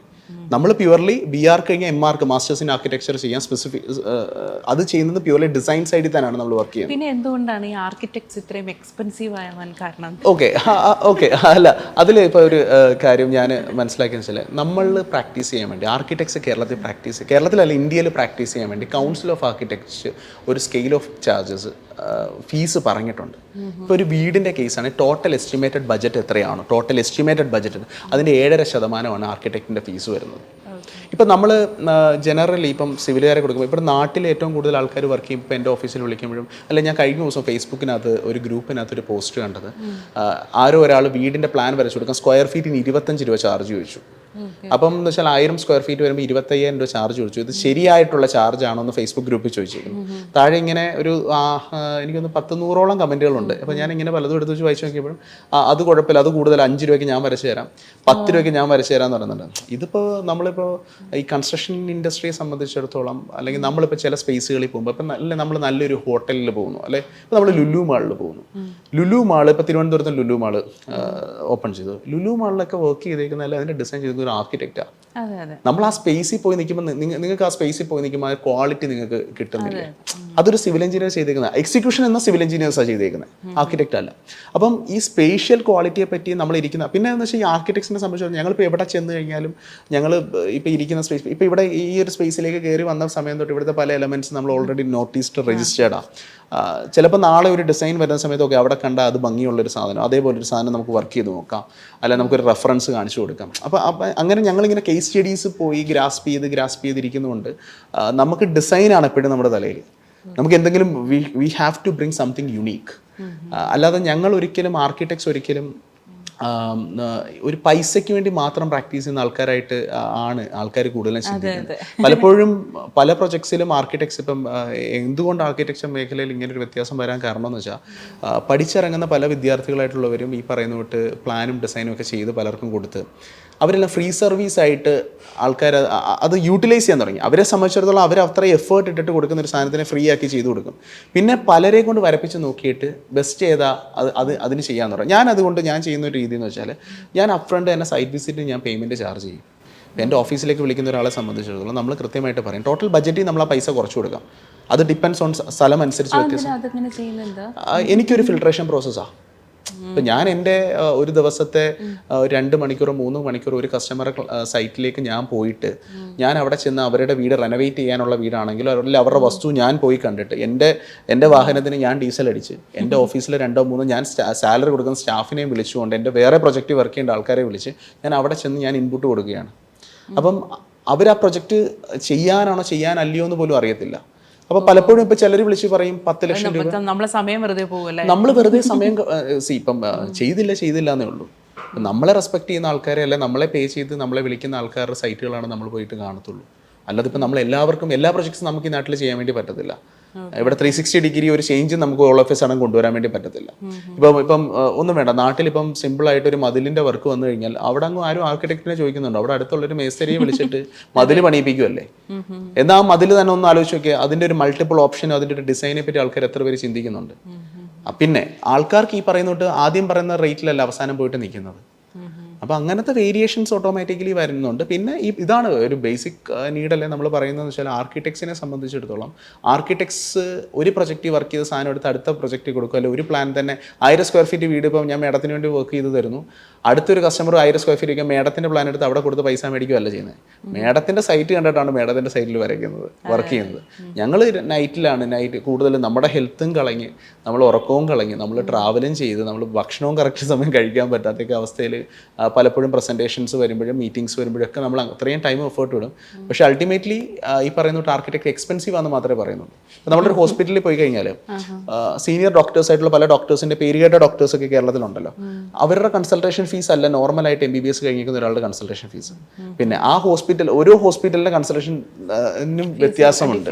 അപ്പോൾ അതേപോലെ തന്നെ ആർക്കിടെക്ട്സിൻ്റെ ഫീസിനകത്തും ഡിഫറൻസ് ഉണ്ട്. പക്ഷേ ഇപ്പോഴും ഞാൻ ചാർജ് ചെയ്യുന്ന ഫീസ് എന്ന് വെച്ച് കഴിഞ്ഞാൽ കൗൺസിൽ ഓഫ് ആർക്കിടെക്ചർ നോട്ടിഫൈ ചെയ്തേക്കുന്ന ഗവൺമെന്റ് സ്റ്റാൻഡേർഡ് ആയിട്ട് പറഞ്ഞിട്ടുണ്ട്, ഇത്ര രൂപ ചാർജ് ചെയ്യാൻ പറഞ്ഞിട്ടുണ്ട്.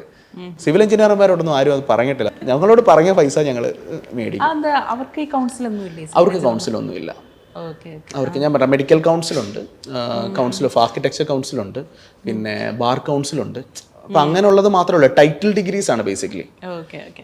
ഇപ്പോൾ ഞാനിപ്പോൾ നന്ദുവിൻ്റെ അടുത്ത് പറയാണ്, എനിക്ക് ഇന്ന ബഡ്ജറ്റ് കുറവാണ്, പക്ഷെ എനിക്കൊരു ചെറിയ വീട് മതി, പക്ഷേ വീടിന് ഒരു പ്രീമിയം ലെവൽ ലുക്ക് വേണം. അങ്ങനെ പറഞ്ഞുകൊണ്ട് ഞാൻ പറയുകയാണെങ്കിലുണ്ടല്ലോ, അങ്ങനെ ഒരു ലുക്ക് കൊണ്ടുവരാനായിട്ടുള്ള ആർക്കിടെക്ചർ ടിപ്സ് ഒക്കെ, ട്രിക്സ് എന്തൊക്കെയാണ്? ചെറിയ വീടാണെങ്കിലും ഒരു ലുക്ക് വൈസ് ഒരു പ്രീമിയം ലെവൽ ലുക്ക് വേണം. അത് ഒന്ന് സൈറ്റിന്റെ ഘടന എങ്ങനെയാന്നുള്ളതാണ്. ഇപ്പം നമ്മളിപ്പം ഈ പലപ്പോഴും ആൾക്കാർ കൂടുതൽ പേര് നമ്മളെ വിളിക്കുമ്പം ചോദിക്കുന്ന ഒരു ചോദ്യം എന്ന് വെച്ചാൽ ഇനിഷ്യലി തന്നെ 3D എന്തായി എന്നാണ് ചോദിക്കുന്നത്.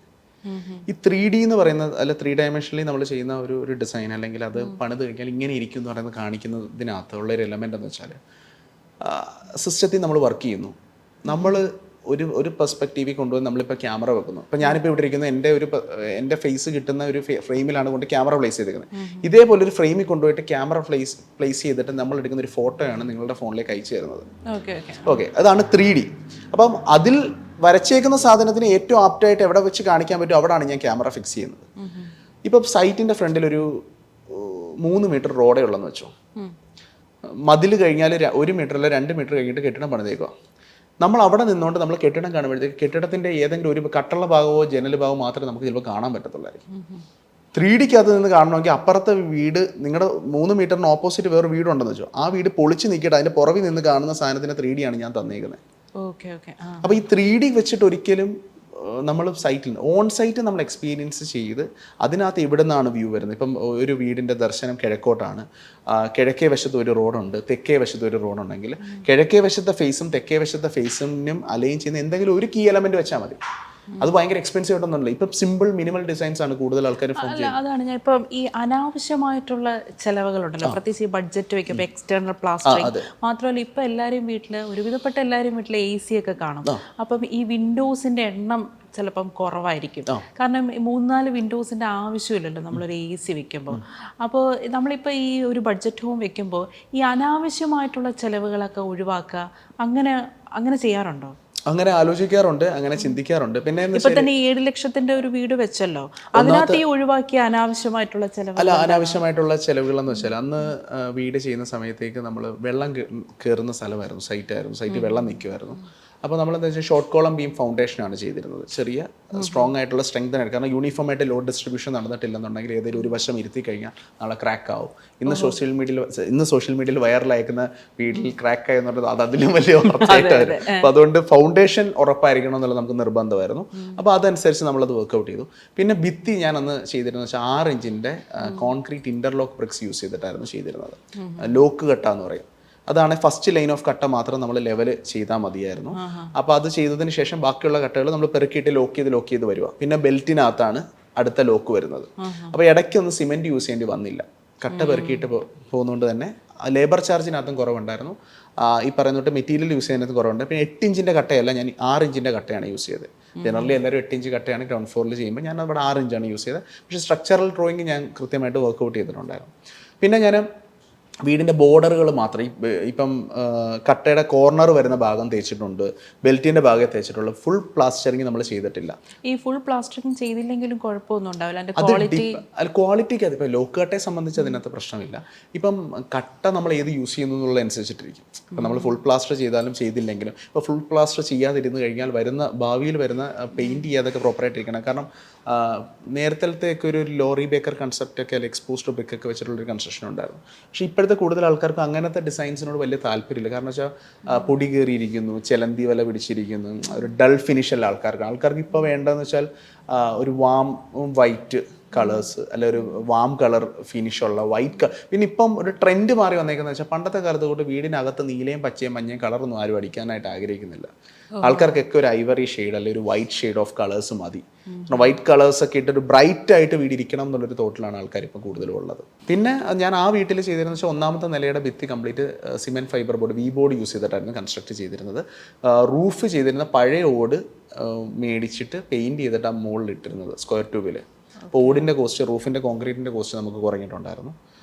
പിന്നെ അകത്ത് മാത്രം നമ്മൾ തേച്ചില്ല, പകരം ഡയറക്റ്റ് പുട്ടിയിട്ടിട്ട് പെയിൻറ്റ് ചെയ്തായിരുന്നു. അങ്ങനെയൊക്കെയാണ് കോസ്റ്റ് അന്ന് കുറച്ച് വന്നത്. പിന്നെ ജനലുകൾ നമ്മൾ ഓപ്പണിംഗ് ആയിട്ട് ഇട്ടിട്ട് ഏറ്റവും ലാസ്റ്റ് അലൂമിനിയത്തിൽ ഫാബ്രിക്കേറ്റ് ചെയ്ത് വെക്കുമായിരുന്നു. അല്ല സ്റ്റീലോ കട്ടളോ വലിയ തടിയൊന്നും ഇല്ലായിരുന്നു, യൂസ് ചെയ്തിട്ടില്ലായിരുന്നു. ഒരു 1500 സ്ക്വയർ ഫീറ്റിന്റെ ഒരു വീടിന്റെ ഒരു ജീവിത സൗകര്യം ഉണ്ടല്ലോ, അതേ ജീവിത സൗകര്യം നമുക്ക് ഒരു 1200 സ്ക്വയർ ഫീറ്റിൽ നമുക്കത് സാധ്യമാണോ ഒരു ആർക്കിടെക്ട് ഇൻവോൾവ് ആവുകയാണെങ്കിൽ പ്രോജക്റ്റിൽ? തീർച്ചയായിട്ടും ചെയ്യാൻ വേണ്ടി പറ്റും. കാരണം നമ്മളിപ്പം അപ്പാർട്ട്മെന്റ് ലൈഫും വീടുകളും തമ്മിലൊന്ന് കമ്പയർ ചെയ്ത് നോക്കിയാൽ മതി. ഇപ്പോൾ ഒരു 1 BHK അപ്പാർട്ട്മെന്റ് അല്ലെങ്കിൽ 1 RK 1 റൂം കിച്ചൺ പ്രൊജക്ട്സിനകത്ത് അല്ലെങ്കിൽ ഒരു സ്റ്റുഡിയോ അപ്പാർട്ട്മെൻറ്റ്സിനകത്ത് താമസിക്കുന്ന ആൾക്കാർ 2 BHK 3 BHK അപ്പാർട്ട്മെൻറ്റിൻ്റെ സ്ക്വയർ ഫീറ്റ് ഏരിയ വെച്ച് നമ്മളൊന്ന് കാൽക്കുലേറ്റ് ചെയ്താൽ മതി. കാരണം അപ്പാർട്ട്മെന്റിനകത്ത് മിനിമൽ സ്പേസസേ ഉള്ളൂ കൂടുതലും. ബെഡ്റൂം ഒന്നും ഭയങ്കര പ്രീമിയം ആയിട്ടുള്ള വരത്തില്ല. ഒരു ടവറിനകത്ത് 4 അപ്പാർട്ട്മെന്റ്സ് ഉണ്ടെന്നുണ്ടെങ്കിൽ ബെഡ്റൂം ഇപ്പോൾ 10 by 10 ആയിരിക്കും. 10 feet by 10 feet 100 square feet അല്ല 110 120 സ്ക്വയർ ഫീറ്റേ കാണുന്നു. അതിനകത്ത് തന്നെ ഒരു വാർഡ്രോബ്, ഒരു കട്ടിൽ അല്ലെങ്കിൽ ഒരു സ്റ്റഡി ടേബിൾ ഒക്കെ പ്ലേസ് ചെയ്യാൻ വേണ്ടി പറ്റുന്ന രീതിയിലാണ് വർക്കൗട്ട് ചെയ്തത്. പിന്നെ വെച്ചാൽ ഈ ഇന്റീരിയർ എന്ന് വെച്ചാൽ ആർക്കിടെക്ട് ഡിസൈൻ ചെയ്യുന്ന സമയത്ത് ബേസിക്കലി പ്ലാനിൽ മാത്രമല്ല ഫോക്കസ്ഡ്. ഇപ്പം മാഡം നേരത്തെ ചോദിച്ചിരുന്നു പ്ലാൻ ആണോ നമ്മൾ പ്രൈമറി ഇമ്പോർട്ടൻസ് കൊടുക്കുന്ന ഡിസൈൻ. നമ്മൾ അതിനകത്തുള്ള കസ്റ്റമൈസ്ഡ് ആയിട്ടുള്ള ഫർണിച്ചേഴ്സും ആദ്യമേ തന്നെ നമ്മുടെ തോട്ടിലുണ്ട്, അല്ലെ നമ്മുടെ മൈൻഡിലുണ്ട്. നമ്മളെ കട്ടിലിൻ്റെ പോലും കസ്റ്റമൈസ്ഡ് ഡിസൈൻസ് നമ്മൾ ചെയ്യും. അപ്പം മൾട്ടി പർപ്പസ് യൂസേജ് ആയിട്ട് നമുക്ക് ചെയ്യാൻ വേണ്ടി പറ്റുന്ന ഫർണിച്ചേഴ്സ് ആയിരിക്കും നമ്മൾ നോക്കുന്നത്, ഫിക്സ്ചേഴ്സ് ആയിരിക്കും നമ്മൾ നോക്കുന്നത്, ടെക്സ്ചേഴ്സ് ആയിരിക്കും നമ്മൾ നോക്കുന്നത്. പിന്നെ ക്ലയൻറ്റിൻ്റെ ബഡ്ജറ്റ് അനുസരിച്ച് തന്നെ ഇപ്പം ഒന്നും വേണ്ട, ഫ്ലിപ്കാർട്ടിലും ആമസോണിൽ നിന്നും ഒരുപാട് പേര് വാർഡ്രോബ് മേടിച്ച് വീട്ടിൽ വെക്കുന്ന ആൾക്കാരുണ്ട്. ഓക്കെ, എന്നാൽ ആ സെയിം സ്പെക്കിലെ മെറ്റീരിയൽ നമ്മൾ ഇവിടെ മാനുഫാക്ചർ ചെയ്യുന്ന കോസ്റ്റ് കൂടുതലായിരിക്കും, വ്യത്യാസമായിരിക്കും. നമ്മൾ കസ്റ്റമൈസ് ചെയ്യുവാണെങ്കിൽ കോസ്റ്റ് കൂടുതലായിരിക്കും. പക്ഷേ ആ കോസ്റ്റ് കൂടുതലാണെങ്കിലും ആ സാധനമായിരിക്കും നമ്മളുടെ ആ ഒരു സ്പേസിന്റെ ക്വാളിറ്റിക്ക് വേണ്ടിയിട്ട് ആവശ്യം. ഇപ്പൊ പലപ്പോഴും ആൾക്കാർ പറയും വീട് നിങ്ങൾ പ്ലാൻ ആർക്കിടെക്ചർ ഇന്റീരിയർ ലാൻഡ്സ്കേപ്പ് എന്നുണ്ട്. ആർക്കിടെക്ചറിന്റെ സിവിൽ വർക്ക് കഴിഞ്ഞ് കഴിഞ്ഞാൽ പിന്നെ അവർ ഒരു ഫർണിച്ചർ കടയിലേക്ക് പോയി കുറെ ഇപ്പോൾ ഫർണിച്ചർ ഷോപ്സ് ഒക്കെ ഇഷ്ടം പോലെ കോംബോ ഓഫേഴ്സ് 25,000 രൂപയ്ക്ക് 3 കട്ടില് 2 ഡൈനിങ് ടേബിൾ എന്നൊക്കെ പറഞ്ഞിട്ട് വരുന്ന സ്റ്റോറി ഉണ്ട്. അത് പോയിട്ട് പർച്ചേസ് ചെയ്തിട്ട് കൊണ്ടിടും. പക്ഷെ അത് ഒരിക്കലും അവിടെ ആപ്റ്റ് ആയിട്ട് വരാറില്ല. ഈ കസ്റ്റമൈസേഷൻ ഒരു എലമെന്റ് തന്നെയാണ്. അതും കസ്റ്റമൈസേഷൻ എന്ന് വെച്ചാൽ നമ്മൾ അത്രയും ഡീറ്റെയിൽഡ് ഡ്രോയിങ്സ് അതിനകത്ത് വരയ്ക്കുന്നുണ്ട് ഫാക്ടറി വെച്ച്. ഇപ്പോൾ ഫ്ലിപ്കാർട്ടിൽ നിന്ന് നിങ്ങൾ മേടിക്കുക, എന്തുകൊണ്ടാണ് അതിൻ്റെ വ്യത്യാസം എന്താണെന്ന് വെച്ചാൽ ഫ്ലിപ്കാർട്ടിൽ നിന്ന് മേടിക്കുന്ന ഒരു പ്രൊഡക്റ്റിൻ്റെ 1000, 2000, 5000, 10000 സാധനമാണ് മാനുഫാക്ചർ ചെയ്തിട്ടാണ് സെയിം സാധനം തന്നെയാണ് നമ്മുടെ വീട്ടിലും ഇരിക്കുന്നത്. പലയിടത്തുണ്ട്. പക്ഷെ നിങ്ങളുടെ വീട്ടിലേക്ക് വേണ്ടിയിട്ടാണ് ഒരു കസ്റ്റമൈസ്ഡ് ഡിസൈൻ ചെയ്യുന്നതെങ്കിൽ അത് ഫാക്ടറിയിൽ നിന്ന് ചെയ്യുന്നത് ആ വീട്ടിൽ മാത്രമേ കാണത്തുള്ളൂ, ആ അളവിലെ ആ സാധനം. അതാണ് അവിടെ ആപ്റ്റ് ആവത്തുള്ളൂ. അപ്പം അത് ചെയ്തെടുക്കണം. ഇപ്പം നമ്മൾ ഈ ഫ്ലാറ്റ് പ്രത്യേക വീടുകളിലാണെങ്കിലും പ്രത്യേകിച്ച് ഫ്ലാറ്റുകളിലാണെങ്കിലും ഈ ഓപ്പൺ കിച്ചൺ ആണല്ലോ. മാത്രമല്ല ഈ ഡൈനിങ് ഏരിയയും ലിവിങ് ഏരിയയും കൂടെ കമ്പൈൻ ചെയ്താണ് പലരും ചെയ്യുന്നത്. ഇതൊരു ചെലവ് ചുരുക്കൽ പരിപാടിയാണോ?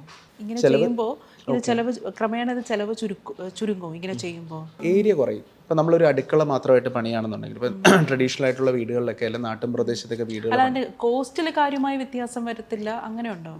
ഈ ഓപ്പൺ കിച്ചൺ എന്ന് പറഞ്ഞൊരു ടേം യൂസ് ചെയ്തു. ഈ ഓപ്പൺ കിച്ചൺ എന്ന് വെച്ചാൽ കിച്ചണകത്ത് ജസ്റ്റ് ഒരു സ്ലാബ് മാത്രമാണ് പണിതിട്ടാണ് നമ്മൾ കിച്ചണായിട്ട് അത് ഉപയോഗിക്കുകയാണെന്നുണ്ടെങ്കിൽ അത് കോസ്റ്റ് കുറയ്ക്കും. പക്ഷേ ആ കിച്ചണകത്ത് ഇത്രയും ഓപ്പൺ ആയിട്ട് കിടക്കുന്നതുകൊണ്ട് തന്നെ ഈ പറയുന്നോട്ട് പാത്രങ്ങളൊന്നും നമുക്ക് വലിച്ചു വാരി പുറത്തിടാൻ വേണ്ടി പറ്റാതിരിക്കാൻ നമ്മൾ കബോർഡ് പണിയണം. ഈ കബോർഡ് പണിയുന്ന മെറ്റീരിയൽ എന്താണെന്നുള്ള അനുസരിച്ചിട്ടാണ് കിച്ചൻ്റെ റേറ്റ് ഇരിക്കുന്നത്. ഇപ്പോൾ ഇവിടെ ഒരുപാട് പ്രീമിയം ആയിട്ട് ഇൻറ്റീരിയേഴ്സ് ചെയ്യുന്ന കമ്പനീസ് ഉണ്ട്. എന്നാൽ ലോ കോസ്റ്റിൽ ലോക്കലായിട്ട് ചെയ്യുന്ന സ്കിൽഡ് ആയിട്ടുള്ള ലേബേഴ്സ് ഉള്ള നാടാണ് നമ്മുടേത്. അപ്പം നമ്മൾ ഏത് മെറ്റീരിയൽ ചൂസ് ചെയ്യുന്നുള്ളതനുസരിച്ച് ചിലപ്പോൾ ഒരു അടുക്കള ചെയ്യാൻ വേണ്ടിയിട്ട് 1 ലക്ഷം രൂപയ്ക്കകത്ത് അലൂമിനിയത്തിൽ ഫാബ്രിക്കേറ്റ് ചെയ്തെടുക്കാം ബഡ്ജറ്റിൽ. അതേ കിച്ചൺ തന്നെ 710 ഗ്രേഡ് പ്ലൈവുഡിൽ ലാമിനേറ്റ് ഒട്ടിച്ച് നമ്മൾ ഉദ്ദേശിച്ച കളർ ഷെയ്ഡിൽ തിക്നെസ്സിൽ ഒക്കെ യൂസ് ചെയ്ത് വരുമ്പോഴത്തേക്ക് ചിലപ്പോൾ കിച്ചണ് മാത്രം മിനിമം 3.5 ലക്ഷം രൂപ തൊട്ട് 5-6 ലക്ഷം രൂപ കബോർഡ് വർക്കിന് മാത്രം വരും. അപ്പോൾ അതുകൊണ്ട് എന്താണ് നമ്മൾ യൂസ് ചെയ്യുന്നത്, എങ്ങനെയാണ് നമ്മൾ ചൂസ് ചെയ്യുന്നത് എന്നുള്ള അനുസരിച്ചിട്ടിരിക്കും. പിന്നെ സ്പേസിനകത്തെന്ന് വെച്ചാൽ ഇച്ചിരിയും കൂടെ യൂസർ ഫ്രണ്ട്ലി ആയിരിക്കും. നമുക്ക് ഒരുപാട് നടന്ന് അല്ലെങ്കിൽ ഇപ്പം ഒരു വീട് പണിയുന്ന സമയത്തേക്ക് അത് അടുക്കള എന്ന് പറഞ്ഞ ഒരു സ്പെസിഫിക്കലി അതൊരു മുറിയായിട്ട് പറയാൻ വേണ്ടി പറ്റില്ല. ഇപ്പോൾ ഹോള്, ഡൈനിങ് ഏരിയ, കിച്ചൺ എന്നിട്ട് ഓപ്പൺ ആയിട്ട് നമ്മൾ നിൽക്കുന്നത്. അപ്പോൾ ഇച്ചിരിയും കൂടെ ഓപ്പൺ ആയിട്ട് കാണാൻ വേണ്ടി പറ്റും എന്നുള്ളത്. പിന്നെ ഒരു മെയിൻ ഹൈലൈറ്റ് എന്താണെന്ന് വെച്ച് കഴിഞ്ഞാൽ ഓപ്പൺ ആയിട്ട് കിടക്കുന്നതുകൊണ്ട് തന്നെ എപ്പോഴും ആ കിച്ചൺ ക്ലീൻ ആക്കി ഇടാൻ വേണ്ടിയിട്ട് ശ്രമിക്കും. ഡൈനിങ് ഏരിയയിൽ ആരെങ്കിലും വന്നിരുന്നാലും കിച്ചണിലേക്ക് നോക്കുന്നുണ്ട് ആൾക്കാർ എപ്പോഴും അത് നീറ്റ് ആൻഡ് ഐഡിയ ആയിട്ട് വെക്കാൻ വേണ്ടി ശ്രമിക്കും. ഇപ്പോൾ നമ്മളിപ്പോൾ ബഡ്ജറ്റ് കുറയ്ക്കുമ്പോഴും നമ്മൾ കോംപ്രമൈസ് ചെയ്തുകൂടാത്ത ചില കാര്യങ്ങൾ കാണുമല്ലോ, അതെന്തൊക്കെയാണ്? ഒന്നാമത്തെ കാര്യം, ഇപ്പോൾ ഒരു കെട്ടിടം, ഒരു വീടാണ് ചെയ്യുന്നതെന്നുണ്ടെങ്കിൽ ഫൗണ്ടേഷൻ അത് നമ്മൾ ഒരു കാരണവശാലും കോംപ്രമൈസ് ചെയ്യാൻ വേണ്ടി പാടില്ല. First and the foremost thing. രണ്ടാമത്തെ കാര്യം എന്ന് വെച്ചാൽ സ്ട്രക്ചറൽ ഡ്രോയിങ് കൃത്യമായിട്ട് നമ്മൾ ചെയ്തിരിക്കണം. സ്ട്രക്ചറൽ ഡ്രോയിങ് ആയിട്ട് തന്നെ ചെയ്തിരിക്കണം. കാര്യം പലപ്പോഴും പല കെട്ടിടങ്ങൾ ഇപ്പോൾ ഈ മഴയത്തും ഈ പറഞ്ഞ സമയത്ത് എനിക്ക് എറണാകുളത്ത് സ്ഥലം പൂക്കാട്ടുപടിയിലാണോ കിഴക്കമ്പലത്തോ മറ്റോ ഒരു കെട്ടിടം തട്ടടിച്ച് വാർത്ത വീട് ഇടിഞ്ഞു വീണേക്കുന്ന ഒരു ഫോട്ടോ ഒക്കെ ഇറങ്ങി വാർത്തയൊക്കെ ഉണ്ടായിരുന്നു. എന്ന് വെച്ചാൽ പ്രോപ്പറായിട്ട് സ്കിൽഡ് ആയിട്ടുള്ള ആൾക്കാരാണ് ഇത് പണിയുന്നുള്ളൂ. ഒന്നാമത്തെ കാര്യം എന്ന് വെച്ചാൽ ഇവിടെ ആരും ഈ ലേബേഴ്സിനെ സ്പെസിഫിക്കലി ഒരു ക്വാളിഫിക്കേഷനോ സർട്ടിഫിക്കറ്റോ ഇഷ്യൂ ചെയ്യുന്ന ഏജൻസീസ് ഇല്ല. ലേബറായിട്ട് നടക്കുന്ന ആൾ നാളെ മേസനായി മാറുന്നു, വെൽഡറുടെ ഹെൽപ്പറായിട്ട് നടക്കുന്ന ആൾ നാളെ വെൽഡറായിട്ട് മാറുന്നു. അപ്പം നമ്മളിപ്പം നമ്മുടെ വീട്ടിലേക്ക് വരുന്ന ആൾക്കാരും ആരും അങ്ങനെ ഒരു സർട്ടിഫൈഡ് ആണോ എന്ന് നോക്കുന്നത്. അപ്പം ഞങ്ങൾക്കൊരു ഫ്യൂച്ചർ പ്ലാൻ അല്ലെങ്കിൽ ഞങ്ങളുടെ ഒരു ഫ്യൂച്ചർ പ്ലാനിനകത്തുള്ളൊരു കാര്യമാണ് ഈ സർട്ടിഫിക്കേഷൻ പ്രോസസ്സ് ഒന്ന് കൊടുക്കണം എന്നുള്ളത്. കാരണം ഈ പുറത്തുനിന്ന് വരുന്ന ആൾക്കാരൊക്കെ സ്കിൽഡ് ആയിട്ടുള്ള ആൾക്കാരാണോ എന്നുള്ളത്. അപ്പോൾ അവരുടെ ടെസ്റ്റുകൾ നടത്തിയിട്ട് മാത്രം അവർക്കൊരു ID കാർഡ് ഇഷ്യൂ ചെയ്യുന്ന ഒരു പ്രോസസ്സ് ഞങ്ങളൊന്ന് പ്ലാൻ ചെയ്തിട്ടുണ്ട്. ഫ്യൂച്ചർ പ്ലാനിലുള്ള ഒരു കാര്യമാണ്. ഇപ്പോൾ നമ്മൾ ഈ കേരളത്തിൻ്റെ കാലാവസ്ഥയ്ക്ക് അനുസരിച്ചുണ്ടല്ലോ, ഇപ്പോൾ ഞാനിപ്പോൾ യൂട്യൂബിൽ പല വീഡിയോസും കാണുമ്പോൾ ഇപ്പോൾ ചെട്ടിനാട് സ്റ്റൈൽ ഹോം, അതുപോലെ European style home, contemporary style home, traditional home, അങ്ങനെ പല സ്റ്റൈലിലുള്ള വീടുകൾ കാണാറുണ്ട്. അപ്പോൾ ഈ കേരളത്തിന് ഒരു കാലാവസ്ഥയ്ക്ക് അനുസരിച്ച് ഏതാണ് ഏറ്റവും അനുയോജ്യമായിട്ടുള്ളൊരു കൺസ്ട്രക്ഷൻ ഏതാണ്? നമുക്ക് കൂടുതലും നമ്മുടെ ക്ലൈമറ്റ് വെച്ചിട്ടും നമ്മളുടെ ഇപ്പോഴത്തെ ഒരു ജീവിതശൈലി വെച്ചിട്ടും ആൾക്കാരുടെയൊക്കെ തിരക്കുകൾ വെച്ചിട്ടും നോക്കിക്കഴിഞ്ഞാൽ സ്ലോപ്പിംഗ് റൂഫ് ഉള്ള രീതിയിലുള്ള ട്രോപ്പിക്കൽ റൂഫിംഗ് സ്റ്റൈൽ നമ്മൾ എടുക്കുന്നതായിരിക്കും ഏറ്റവും ഐഡിയൽ. ഒന്ന് മഴയാണ്. രണ്ടാമത്തെ കാര്യം, കൂടുതൽ ആൾക്കാരും ഫ്ലാറ്റ് ആയിട്ടുള്ള വീടുകൾ പണിത് പാരപ്പറ്റൊക്കെ കെട്ടി പാരപ്പറ്റിൽ നിന്ന് വെള്ളം റൂഫ് ടോപ്പിൽ നിന്ന് പുറത്തേക്ക് വേണ്ടി പൈപ്പൊക്കെ വെച്ചിട്ട് ചിലർ അടച്ചിട്ടിട്ട് പോകുന്ന ആൾക്കാരുണ്ട്. അപ്പോൾ ഈ മരങ്ങളൊക്കെ നിൽക്കുന്നതുകൊണ്ട് തന്നെ കാറ്റടിച്ച് ഇലയൊക്കെ വീണ് അടങ്ങി മഴ പെയ്യുന്ന സമയത്ത് അവിടെ വെള്ളം കെട്ടി നിന്ന് പതുക്കെ അത് ലീക്ക് ഡാമേജിലേക്കും പോകും. എന്ത് വാട്ടർ പ്രൂഫിങ് ചെയ്തെന്ന് പറഞ്ഞാലും അങ്ങനെ സ്മൂത്തായിട്ടുള്ള വാട്ടർ ഫ്ലോ നടക്കുന്നില്ല എന്നുണ്ടെങ്കിൽ അത് നാളെ ഈ ഇപ്പോൾ നമ്മൾ പറയുന്നത് ഫംഗസ് പിടിച്ചു അല്ലെ പൂത്തു പോകുന്നു എന്നൊക്കെ പറയുന്നുള്ള ഇൻഫെക്ഷൻ വരുന്നതുകൊണ്ട് തന്നെ ഈ വീടുകൾക്കും പല ഭാഗത്ത് അങ്ങനത്തെ പ്രശ്നങ്ങളൊക്കെ വരാനായിട്ടുള്ള ചാൻസസ് കൂടുതലാണ്. അപ്പോൾ അതുകൊണ്ട് ഒരു ട്രോപ്പിക്കൽ കൺസെപ്റ്റ് പിടിക്കുന്നതായിരിക്കും ഏറ്റവും ഐഡിയൽ അല്ലേ? എന്താണ് ഇപ്പോൾ നന്ദുവിൻ്റെ ഭാവി പ്രോജക്റ്റുകൾ എന്തൊക്കെയാണ്? ഓക്കെ, 2-3 ഐഡിയാസ് ഉണ്ടായിരുന്നു. അപ്പോൾ ഞാനിപ്പോൾ ഒരു 7 വർഷമായിട്ട് പ്രാക്ടീസ് ചെയ്യുന്നുണ്ട്. അപ്പോൾ ഞാൻ കണ്ടിട്ടുള്ള ക്ലയൻസും ഞാൻ ബിസിനസ് ചെയ്തിട്ടുള്ള ആൾക്കാരുമായിട്ടുമൊക്കെ ഉള്ള എൻ്റെ ഒരു ലൈഫിൽ ഞാൻ പഠിച്ചതായിട്ടുള്ള കാര്യങ്ങളും കുറേ അനുഭവങ്ങൾ വന്നിട്ടുണ്ട്. ഇപ്പോൾ നല്ല ക്ലയൻസ് ഉണ്ട്, അതുപോലെ തന്നെ മോശം എക്സ്പീരിയൻസ് ക്ലയൻസിൻ്റെ സൈഡിൽ നിന്ന് വന്നിട്ടുണ്ട്. എംപ്ലോയീസിൻ്റെ സൈഡിൽ നിന്ന് നല്ല എക്സ്പീരിയൻസസ് ഉണ്ട്, എംപ്ലോയീസിൻ്റെ സൈഡിൽ നിന്ന് മോശം എക്സ്പീരിയൻസസ് ഉണ്ട്. അപ്പം ഇതെല്ലാം വെച്ച് പഠിച്ച് വന്ന് ഇനിയും നമ്മൾ ഒരു ഫ്യൂച്ചർ പ്ലാൻ അല്ലെങ്കിൽ ഒരു ഫ്യൂച്ചർ കോഴ്സ് എന്ന് പറഞ്ഞ് ചെയ്യാനായിട്ട് ഉദ്ദേശിച്ചു. മേഡം ഇവിടെ ചോദിച്ചോട്ട് തന്നെ ഇപ്പോൾ ഈ ആർക്കിടെക്ട്സിന് സ്പെസിഫിക്കലി ആർക്കിടെക്റ്റിനെ എങ്ങനെ തിരിച്ചറിയാൻ വേണ്ടി പറ്റും, അല്ലെങ്കിൽ ആർക്കിടെക്ട്സ് എക്സ്പെൻസീവ് ആണോ എന്നൊക്കെ ചോദിക്കുന്നുണ്ട്. ഞാൻ ഉദ്ദേശിച്ചേക്കെന്ന് വെച്ചാൽ നമുക്ക് അക്രോസ് കേരള ഇപ്പോൾ ഒരു ഇനിഷ്യൽ ലെവലിൽ ഓൾ കേരള ലെവലിൽ തന്നെ ആർക്കിടെക്ട്സിനെ കൊണ്ട് പ്രാക്ടീസ് ഇച്ചിരി കൂടെ ഹൈലൈറ്റ് ചെയ്യിപ്പിക്കണം എന്നുള്ളൊരു ആഗ്രഹമുണ്ട്. എന്ന് വെച്ചാൽ പലപ്പോഴും നല്ല സ്കിൽഡ് ആയിട്ടുള്ള പല ആർക്കിടെക്ട്സിനും സഫീഷ്യൻ്റ് ആയിട്ടുള്ള പ്രൊജക്ട്സ് ഇല്ല. പഠിച്ചിറങ്ങുന്ന നല്ല സ്റ്റുഡൻസ് തൊട്ട് ഇപ്പോഴും നല്ല നല്ല അടിപൊളിയായിട്ട് വർക്ക് ചെയ്യാനായിട്ട് അറിയാവുന്നതും ഇൻറ്റേൺഷിപ്പ് സമയത്തൊക്കെ ഭയങ്കര ഹൈ പ്രൊഫൈലുള്ള ഓഫീസസിൽ ഇൻറ്റേൺഷിപ്പ് ചെയ്യുന്ന സ്റ്റുഡൻസൊക്കെ നമ്മുടെ മാർക്കറ്റിൽ ഇഷ്ടം പോലെ അവൈലബിളാണ്. പക്ഷെ അവർക്കൊന്നും റൈറ്റ് ആയിട്ടുള്ള ഒരു ഇൻകം ജനറേഷൻ മോഡലോ അവർക്കൊന്നും പ്രോപ്പറായിട്ടുള്ളൊരു സാലറി കിട്ടുന്ന ഒരു അവസ്ഥയോ അല്ലെങ്കിൽ അവർ വർക്ക് ചെയ്യുന്നതിനകത്ത് അവർക്ക് ഫീസ് പലപ്പോഴും എക്സ്പീരിയൻസ് കുറവ് കൊണ്ട് ചോദിച്ച് മേടിക്കാൻ പറ്റാത്തതുമായിട്ടുള്ള ഒരു കോമ്പറ്റീറ്റീവ് മേഖലയായിട്ട് കൺസ്ട്രക്ഷൻ നിൽക്കുക. അപ്പോൾ എൻ്റെ ഒരു തോട്ടം എന്ന് വെച്ചാൽ നെക്സ്റ്റ് ലെവലിലേക്ക് വരുമ്പോഴത്തേക്ക് നമുക്ക് ഈ ഡിസൈനിനകത്ത് ഇച്ചിരിയും കൂടെ പ്യുവർലി ഫോക്കസ് ചെയ്യണം. ഞാൻ കഴിഞ്ഞ ഒരു 7 വർഷമായിട്ട് ഞാൻ ഡിസൈനിൽ ഫോക്കസ് ചെയ്തതുകൊണ്ട് തന്നെയായിരുന്നു ഞാൻ കൺസ്ട്രക്ഷനിലും ഫോക്കസ്ഡ് ആയിരുന്നു. ഞാൻ ചില സൈറ്റിൽ ചെല്ലുമ്പോൾ ഞാൻ കോൺട്രാക്ടർ എന്നാണ് എന്നെ ആൾക്കാർ പറയുക, ചില സൈറ്റിൽ ചെല്ലുമ്പോൾ സിവിൽ എഞ്ചിനീയർ ആക്കിയും, ചിലയിടത്ത് ചെല്ലുമ്പോഴത്തേക്ക് പറയും സബ് കോൺട്രാക്ടർ ആക്കി വരെ പറയും, ചിലയിടത്ത് പറയുമ്പോൾ ആർക്കിടെക്ചർ എന്ന് പറയും, ആർക്കിടെക്ട് എന്ന് പറയാം പറഞ്ഞെന്ന് തോന്നുന്നു. അപ്പൊ ആർക്കിടെക്ചർ എന്ന് പറയും. അപ്പം ഇതൊക്കെ ഒന്ന് മാറ്റിയിട്ട് ഈ ആർക്കിടെക്റ്റ് ഡോക്ടർ എന്ന് പറയുന്ന കൂട്ട് തന്നെ ഒരു കെട്ടിടത്തിന്റെ കാര്യത്തിന് അൾട്ടിമേറ്റ്ലി ആ സ്റ്റൈല് ഫോളോ ചെയ്ത് കൗൺസിൽ പറയുന്ന ഒരു ടേംസ് അല്ലെങ്കിൽ ഒരു പോർട്ട്ഫോളിയോ ഉണ്ട്, റൂൾസ് ആൻഡ് റെഗുലേഷൻസ്. ചെയ്യാൻ പറ്റുന്ന കാര്യങ്ങളുണ്ട്, ചെയ്യാൻ പറ്റാത്ത കാര്യങ്ങളുണ്ട്. നമുക്ക് ചുമ്മാതെ കയറിയിട്ട് പരസ്യം ചെയ്ത് വർക്കുകൾ എടുക്കുക എന്നുള്ളൊരു തോട്ടൊന്നും ആർക്കിടെക്ട്സിന് അങ്ങനെ പറ്റത്തില്ല. ചുമ്മാതെ അഡ്വർടൈസ്മെൻറ്റ് കൊടുക്കുക എന്നുള്ളതൊന്നും ആർക്കിടെക്ട്സിനില്ല. ഇപ്പോൾ തന്നെ ഇപ്പോഴത്തെ ഒരു തലമുറയിൽ ഏറ്റവും കൂടുതൽ ആൾക്കാർ ഫേസ് ചെയ്യുന്ന കൂടുതൽ ആൾക്കാരും ഈ പറഞ്ഞിട്ട് പല ബൊട്ടീക്കുകളും ഇപ്പോൾ ഓൺലൈൻ ബൊട്ടീക്സാണ് നമ്മുടെ നാട്ടിലുള്ളത്. അപ്പോൾ ഈ ബൊട്ടീക്സ് നടത്തുന്ന പല ആൾക്കാരുടെയും ഇപ്പോൾ കഴിഞ്ഞ ദിവസം തന്നെ കായംകുളത്തുള്ള ഒരു ബൊട്ടീക്കിൽ ഒരാളൊരു വീഡിയോ ചെയ്യുന്നു. ആ സെയിം വീഡിയോയുടെ തന്നെ വേറൊരു പ്രൊഫൈലിൽ ആഡ് കണ്ടിട്ട് ഒരാളത് പർച്ചേസ് ചെയ്യാൻ വേണ്ടി പോകുന്നു, വാട്സപ്പ് നമ്പർ നോക്കുന്നു, ഗൂഗിൾ പേ നമ്പർ കൊടുക്കുന്നു. അപ്പോഴാണ് അറിയുന്നത് ഏതോ ഒരു ഹിന്ദിക്കാരൻ്റെ ഗൂഗിൾ പേ നമ്പറാണ് വന്നേക്കണേ. അപ്പം ആൾക്കാർ ശ്രദ്ധിക്കേണ്ട ഒരു കാര്യം കൂടെയാണ് ഈ പറയുന്നത്. കൺസ്ട്രക്ഷൻ ചെയ്യാനായിട്ട് അല്ലെ നിങ്ങൾ കാണുന്ന വീടിൻ്റെ ഡിസൈൻ വരച്ചേക്കുന്നത്, ഞാൻ വരച്ചേക്കുന്ന ഒരു ഡിസൈൻ ചിലപ്പോൾ വേറൊരാളുടെ പേജിലായിരിക്കും കിടക്കുന്നത്. അതുകൊണ്ട് ലീഡ് ക്യാപ്ചറിങ് മാത്രമാണ് അവർ ഉദ്ദേശിക്കുന്നത്. അപ്പം ഒരാൾ ചെയ്യുന്ന പ്രൊജക്റ്റ് അവർ അതിൻ്റെ കൃത്യമായിട്ട് ആർക്കിടെക്റ്റിൻ്റെ ഇൻ്റലക്ച്വൽ പ്രോപ്പർട്ടിയാണ് അദ്ദേഹത്തിൻ്റെ ഡിസൈൻ. നമ്മൾ പറയത്തില്ല സിനിമയ്ക്ക് ഒരു സ്ക്രിപ്റ്റ് എഴുതി കഴിഞ്ഞാൽ ആ സിനിമയുടെ സ്ക്രിപ്റ്റ് തന്നെ മോഷണം നടത്തി എന്ന് പറയുന്ന ഒരു അവസ്ഥയാണ് കൺസ്ട്രക്ഷനിൽ നടക്കുന്നത്. ഇപ്പോൾ ഒരു ആർക്കിടെക്റ്റ് ചെയ്തേക്കുന്ന ഡിസൈൻ ആയിരിക്കും കൊണ്ടുപോയിട്ട് അവിടെ എവിടെയെങ്കിലും എനിക്ക് ഇടയ്ക്ക് ഒരു അനുഭവം വന്നതെന്ന് വെച്ചാൽ ഒരു വീടിൻ്റെ ബെഡ്റൂമിനകത്ത് അല്ല ഒരു ബെഡ് ഇൻറ്റീരിയർ ഡിസൈൻ ചെയ്തേക്കുന്ന ഡിസൈൻ വേറൊരു കസ്റ്റമർ വേറൊരാൾക്ക് അയച്ചു കൊടുത്ത് അത് ഡ്രോയിങ് തിരിച്ച് എൻ്റെ അടുത്ത് വരുവാ. ഞാൻ ചോദിച്ചു ഇത് എവിടെ നിന്ന് കിട്ടിയെന്ന് ചോദിച്ചപ്പോൾ പറയുന്നത് വെച്ചാൽ ആ പണിക്കാരൻ അവിടെ പണിതിട്ടുള്ളതാണ്. അയാൾ അത് പ്രൊട്ടക്ട് ചെയ്യാനായിട്ട് എന്താണ് ഒരു മാർഗം? ഇപ്പോൾ നമ്മൾ ഡിസൈനിനകത്ത് ഇപ്പോൾ ഇൻ്റലക്ച്വൽ പ്രോപ്പർട്ടിക്കകത്തെന്ന് വെച്ചാൽ ഇതിപ്പം വൈഡ്ലി സ്പ്രെഡ് ആയിട്ട് കിടക്കുക. ഇതിനൊന്നും ഒരു സർട്ടിഫിക്കേഷനോ ഇതിനൊന്നും ഒരു ഫിൽട്രേഷൻ പ്രോസസ്സോ ഇല്ല. അപ്പം ഞങ്ങളിപ്പോൾ പുതിയതായിട്ട് ഒരു എൻ്റെ ഭവനം ഗ്രൂപ്പ് ഓഫ് കമ്പനീസ് എന്ന് പറഞ്ഞിട്ട് ഒരു ടീം ആയിട്ട് വർക്ക് ചെയ്ത് പുതിയൊരു കമ്പനി ഫോർമേഷൻ ബാക്കി കാര്യങ്ങളൊക്കെ കഴിഞ്ഞിട്ട് നിൽക്കുന്നു. ഞങ്ങൾ ഒരു എൻഡ് ടു എൻഡ് സർവീസാണ് ഞങ്ങൾ ഉദ്ദേശിച്ചിട്ടുള്ളത്. എന്ന് വെച്ചാൽ ഫ്രം ദ ബിഗിനിങ് ഇപ്പോൾ ഒരാൾക്ക് പ്ലോട്ട് മേടിക്കേണ്ട സമയത്ത് തൊട്ട് ഇപ്പം ഒരു ആർക്കിടെക്റ്റ് വന്നിട്ട് വേണം ഒരു സൈറ്റ് കണ്ടിട്ട് 4-5 സൈറ്റുകൾ കണ്ടിട്ട് അതിനകത്ത് ഏത് സൈറ്റിൽ ഐഡിയലായിട്ട് കസ്റ്റമർ ആവശ്യപ്രകാരം വീട് വെക്കാൻ വേണ്ടി പറ്റും എന്നുള്ളത് അറിയാൻ വേണ്ടിയിട്ട് ഉള്ള ആ ഒരു പ്രോസസ്സ് മുതൽ പിന്നെ അതിൻ്റെ ലോൺസ് ഒരു ഫൈനാൻസ് കാര്യങ്ങൾ അല്ലെങ്കിൽ ലോൺ അറേഞ്ച് ചെയ്യേണ്ടവർക്ക് ലോണും പിന്നെ ഒരു ഈസി EMI സ്കീംസും ആയിട്ടുള്ളത്. ഇപ്പം ഫോർ എക്സാമ്പിൾ ഒരു ചിറ്റ്സ് ഒക്കെ പോലെ തന്നെ നമുക്ക് ഒരു പ്രീമിയം അടച്ചുകൊണ്ട് ഇൻട്രസ്റ്റ് ഫ്രീ ആയിട്ട് വീടുകളൊക്കെ ചെയ്യാൻ വേണ്ടി പറ്റുന്ന ഒരു പ്രൊജക്റ്റും അതിനോടൊപ്പം ആർക്കിടെക്ചർ കംപ്ലീറ്റ് സർവീസസും സൂപ്പർവിഷൻ സർവീസസും സ്കിൽഡ് ആയിട്ടുള്ള ലേബേഴ്സിനെ കിട്ടാനും പ്രോപ്പറായിട്ടുള്ള ബിൽഡിംഗ് മെറ്റീരിയൽസ് മാർക്കറ്റിൽ നിന്ന് മേടിക്കുന്ന മെറ്റീരിയൽസ് എല്ലാം ഇപ്പം എല്ലാ സാധനത്തിനും ഡ്യൂപ്ലിക്കേറ്റ് ഇറങ്ങുന്നുണ്ട്. ഇപ്പോൾ വയറുകളൊക്കെ ആണെങ്കിൽ കോയമ്പത്തൂരൊക്കെ ചെന്ന് കഴിഞ്ഞാൽ ഫസ്റ്റ് കോപ്പി കിട്ടും സാധനം, നമുക്ക് പോലും കണ്ടു കഴിഞ്ഞാൽ മനസ്സിലാവത്തില്ല. അപ്പം അതേപോലെ പിന്നെ നമ്മൾ ഉദ്ദേശിച്ച മെറ്റീരിയൽസ് ഇപ്പോൾ പലപ്പോഴും കേരളത്തിൽ പല കൺസ്ട്രക്ഷൻ നടക്കുന്നിടത്ത് മെറ്റീരിയൽസിൻ്റെ ക്വാളിറ്റി ഒന്നും ആരും സർട്ടിഫൈ ചെയ്ത് വിടുന്നൊന്നുമില്ല. ഇപ്പം ഞാൻ ഇടയ്ക്കൊരു സൈറ്റിൽ എക്സ്പീരിയൻസ് ചെയ്തെന്ന് വെച്ചാൽ എംസാൻഡിൻ്റെ കൂടെ കായൽ മണ്ണൂടെ മിക്സ് ചെയ്ത് കഴിഞ്ഞാലും എംസാൻഡിൻ്റെ കളറായതുകൊണ്ട് കായൽ മണ്ണാണോ എംസാൻഡ് ആണോ എന്ന് അറിയാൻ വേണ്ടി പറ്റുന്നില്ല. അപ്പോൾ ആൾക്കാർ പൈസയ്ക്കും ലാഭത്തിനും വേണ്ടിയിട്ട് ഒരുപാട് കൃത്രിമം ഇപ്പം ഭക്ഷണം കഴിക്കുന്ന ഹോട്ടലുകളിൽ തന്നെ പലയിടത്തും പഴകിയ ഭക്ഷണങ്ങൾ പിടിക്കുന്നുണ്ട്.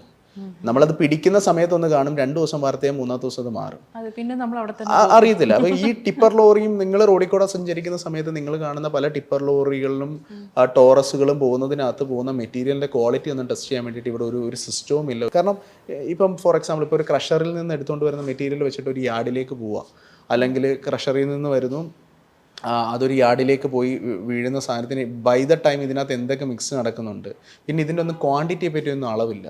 ഇപ്പം 100 ക്യൂബിക് ഫീറ്റിൻ്റെ ഒരു വണ്ടിയുടെ മെറ്റീരിയൽ മേടിക്കണ വണ്ടിയുടെ അളവ് ചിലപ്പം 83 ക്യൂബിക്കാണ്. 100 ക്യൂബിക്കിനാണ് നമ്മൾ പേയ്മെൻറ്റ് കൊടുക്കുന്നത്. പക്ഷേ 17 ക്യൂബിക്കിൻ്റെ റേറ്റ് എക്സ്ട്രാ അയാൾ മേടിക്കുകയാണ്. 300 ക്യൂബിക്ക് എന്ന് പറഞ്ഞാൽ 282 ക്യൂബിക്കായിരിക്കും വണ്ടി വരുന്നത്. വണ്ടിയുടെ അളവൊന്നും എടുത്തിട്ട് ആരും ഇവിടെ മെറ്റീരിയൽ കൊടുക്കുന്നൊന്നുമില്ല, ക്വാളിറ്റി നോക്കുന്നില്ല. അതേപോലെ തന്നെ കൺസ്ട്രക്ഷൻ ചെയ്യുന്ന സമയത്തേക്ക് ഈ മെറ്റീരിയൽസിൻ്റെ റേറ്റിനകത്ത് എല്ലാവരും കൊടുത്ത് കൊട്ടേഷൻ ഇടുന്നുണ്ട്. ഈ കൊട്ടേഷൻ ഇടുന്നത് തന്നെ വേറൊരു സ്കാമാണ് ആക്ച്വലി. 10 കടയിൽ കൊടുക്കുമ്പോഴത്തേക്ക് ഒരാളുടെ കൊട്ടേഷൻ എഴുതി കൊടുക്കുന്നത്, ഇപ്പം സിമ്പിളായിട്ട് ഞാൻ പറയാം, ഇപ്പോൾ ഒരു ഇലക്ട്രിക്കൽ സാധനം എടുക്കുന്നുണ്ടെങ്കിൽ ആ ഇലക്ട്രിക്കൽ സാധനത്തിന് ലിസ്റ്റ് എഴുതിയേക്കുന്ന ലിസ്റ്റിനകത്ത് തന്നെ അവരുടെ കോഡ് കാണും, ഇലക്ട്രീഷ്യന്മാരുടെ. ആ കോഡ്, ആ ഹാൻഡ് റൈറ്റിംഗ് റീഡ് ചെയ്യാൻ അറിയാവുന്നിടത്താണ് നമ്മൾ കൊട്ടേഷൻ കൊടുക്കുന്നത്. നമ്മളിനി എത്ര കൊട്ടേഷൻ വീട്ടുകാർ സ്വന്തമായിട്ട് കൊടുത്തെന്ന് പറയാനും കമ്മീഷൻ എടുക്കാനുള്ളതിന് കമ്മിഷൻ കഴിഞ്ഞിട്ട് സാധനത്തിൻ്റെ റേറ്റ് കിട്ടത്തുള്ളൂ. ഒരുപാട് കള്ളത്തിനൊക്കെ നടക്കുന്നുണ്ടല്ലോ, അങ്ങനെ കുറേ പൈസ പോകുന്നുണ്ട്. അപ്പം എല്ലാവരും ന്യായമായിട്ട് പണിയെടുക്കുന്ന എല്ലാവർക്കും പൈസ കിട്ടണം. പക്ഷേ അന്യായമായിട്ട് വേസ്റ്റേജ് ഓഫ് മണി ഒരുപാട് കൺസ്ട്രക്ഷൻ നടക്കുന്നത്. അങ്ങനെ most unorganised segment in India ആണ് കൺസ്ട്രക്ഷൻ. ഏറ്റവും കൂടുതൽ ക്യാഷ് ആൻഡ് ക്യാരി നടക്കുന്നു, പ്രോപ്പറായിട്ട് GST ഫയലിംഗ് ഇല്ലാത്ത കമ്പനീസ് വർക്ക് ചെയ്യുന്നു. അതുപോലെ തന്നെ പേയ്മെൻറ്റ് ട്രാൻസാക്ഷൻ, ക്യാഷ് ട്രാൻസാക്ഷൻ ഏറ്റവും കൂടുതൽ നടക്കുന്നത്. ഇതൊന്നും ഒരിക്കലും കൺട്രോൾ ചെയ്യാൻ വേണ്ടി പറ്റുന്നില്ല. അത് ഗവൺമെൻറ്റിൻ്റെ സൈഡിൽ നിന്നാണെങ്കിൽ പോലും അതൊരു ബുദ്ധിമുട്ടായിട്ട് തന്നെയാണ്. ഇപ്പം സത്യം പറഞ്ഞാൽ അവർ പോലും അതിനകത്ത് ഇടപെട്ട് കഴിഞ്ഞാൽ മാത്രമേ ഇത് സിസ്റ്റമാറ്റിക് ആകത്തുള്ളൂ. നമ്മളെപ്പോഴും പറയും വേണം. കാരണം ഈ ഇലക്ഷൻ വന്ന സമയത്തേക്ക് ലേബേഴ്സൊക്കെ നാട്ടിൽ പോയപ്പോൾ നമ്മുടെ നാട്ടിൽ ഒരുപാട് കോൺട്രാക്ടേഴ്സ്, കൺസ്ട്രക്ഷൻ മേഖല ഒരു 75 to 80% ഓഫായിരുന്നു. അതുപോലെയാണ് ഇപ്പോൾ ഹോട്ടൽസ് ആണെങ്കിലും എല്ലാം. അപ്പോൾ അവരെയൊക്കെ ഡിപ്പെൻഡ് ചെയ്ത് നിൽക്കുക. അവർക്കൊക്കെ ഇവിടെ വരുമ്പം അവരുടെ ഗൾഫാണ് ഇപ്പോൾ കേരളം. പിന്നെ ഓരോ ഓണം കഴിയുമ്പോൾ, ഇപ്പോൾ ഇതിപ്പോൾ ഓണം സീസണാണ്, ഈ ഓണം കഴിയുമ്പോഴത്തേക്ക് അടുത്ത സാലറിയാണ് 1100 രൂപ 1200 ശമ്പളം മേടിക്കുന്നത് 100 രൂപ കൂടെ കൂട്ടി ഈ ഓണം കഴിയുമ്പോൾ. ഓണം എന്ന് പറയുമ്പോൾ കൺസ്ട്രക്ഷൻ ഇൻഡസ്ട്രിയെ സംബന്ധിച്ചിടത്തോളം ലേബർ ചാർജ് കൂട്ടാനുള്ളൊരു എലമെൻറ്റും കൂടെ എല്ലാ വർഷവും 1000 രൂപ. ഞാൻ വർക്ക് ചെയ്ത് തുടങ്ങുന്ന സമയത്ത് 900 രൂപയുണ്ട്. പിന്നെ അടുത്തോണം അതിൻ്റെ 1000 പിന്നെ അത് 1200 1200. ഓണമാണ് അതിൻ്റെ ഒരു ബെഞ്ച് മാർക്ക്. അപ്പോൾ ഇതിനകത്തൊന്നും ഒരു കൺട്രോളില്ല. അപ്പം അങ്ങനെയൊക്കെ കുറേ ലോസുകൾ കോൺട്രാക്ടേഴ്സ് എടുക്കും. പിന്നെ കോൺട്രാക്ടേഴ്സ് കൺസ്ട്രക്ഷൻ ഇപ്പം ആർക്കിടെക്ട് ഡിസൈൻ ചെയ്താലും ആർക്കിടെക്ട് ഡിസൈൻ ചെയ്യുന്ന എലമെൻസിനെ മനസ്സിലാക്കാതെ കോൺട്രാക്ടേഴ്സ് വർക്ക് എടുക്കുന്നുണ്ട്. ഒരുപാട് കോൺട്രാക്ടേഴ്സിന് കൈകൊള്ളുന്നുണ്ട്. കാരണം നമ്മളൊരു ഡിസൈൻ എലമെൻറ്റ് വരയ്ക്കുമ്പോഴത്തേക്ക് അവർ സാധാരണ പറയുന്ന കൂട്ട് പറയും, ഇതെല്ലാം ഞങ്ങളങ്ങ് ചെയ്തോളാം എന്ന് പറഞ്ഞാൽ വർക്ക് എടുക്കും. പക്ഷെ വർക്ക് കമ്മിറ്റ് ചെയ്ത് കഴിഞ്ഞിട്ട് ഒരു സ്റ്റേജ് ആകുമ്പോഴാണ് അവർക്ക് മനസ്സിലാവുന്നത് ഇത് ഈ പറഞ്ഞ സ്പെക്കിൽ പണിയാൻ പറ്റില്ല. അപ്പം അങ്ങനെ കുറേ പേർക്ക് അങ്ങനെ കൈകൊള്ളുന്നു. അതിനും പഴി കേൾക്കുന്ന ആർക്കിടെക്റ്റിനാണ്.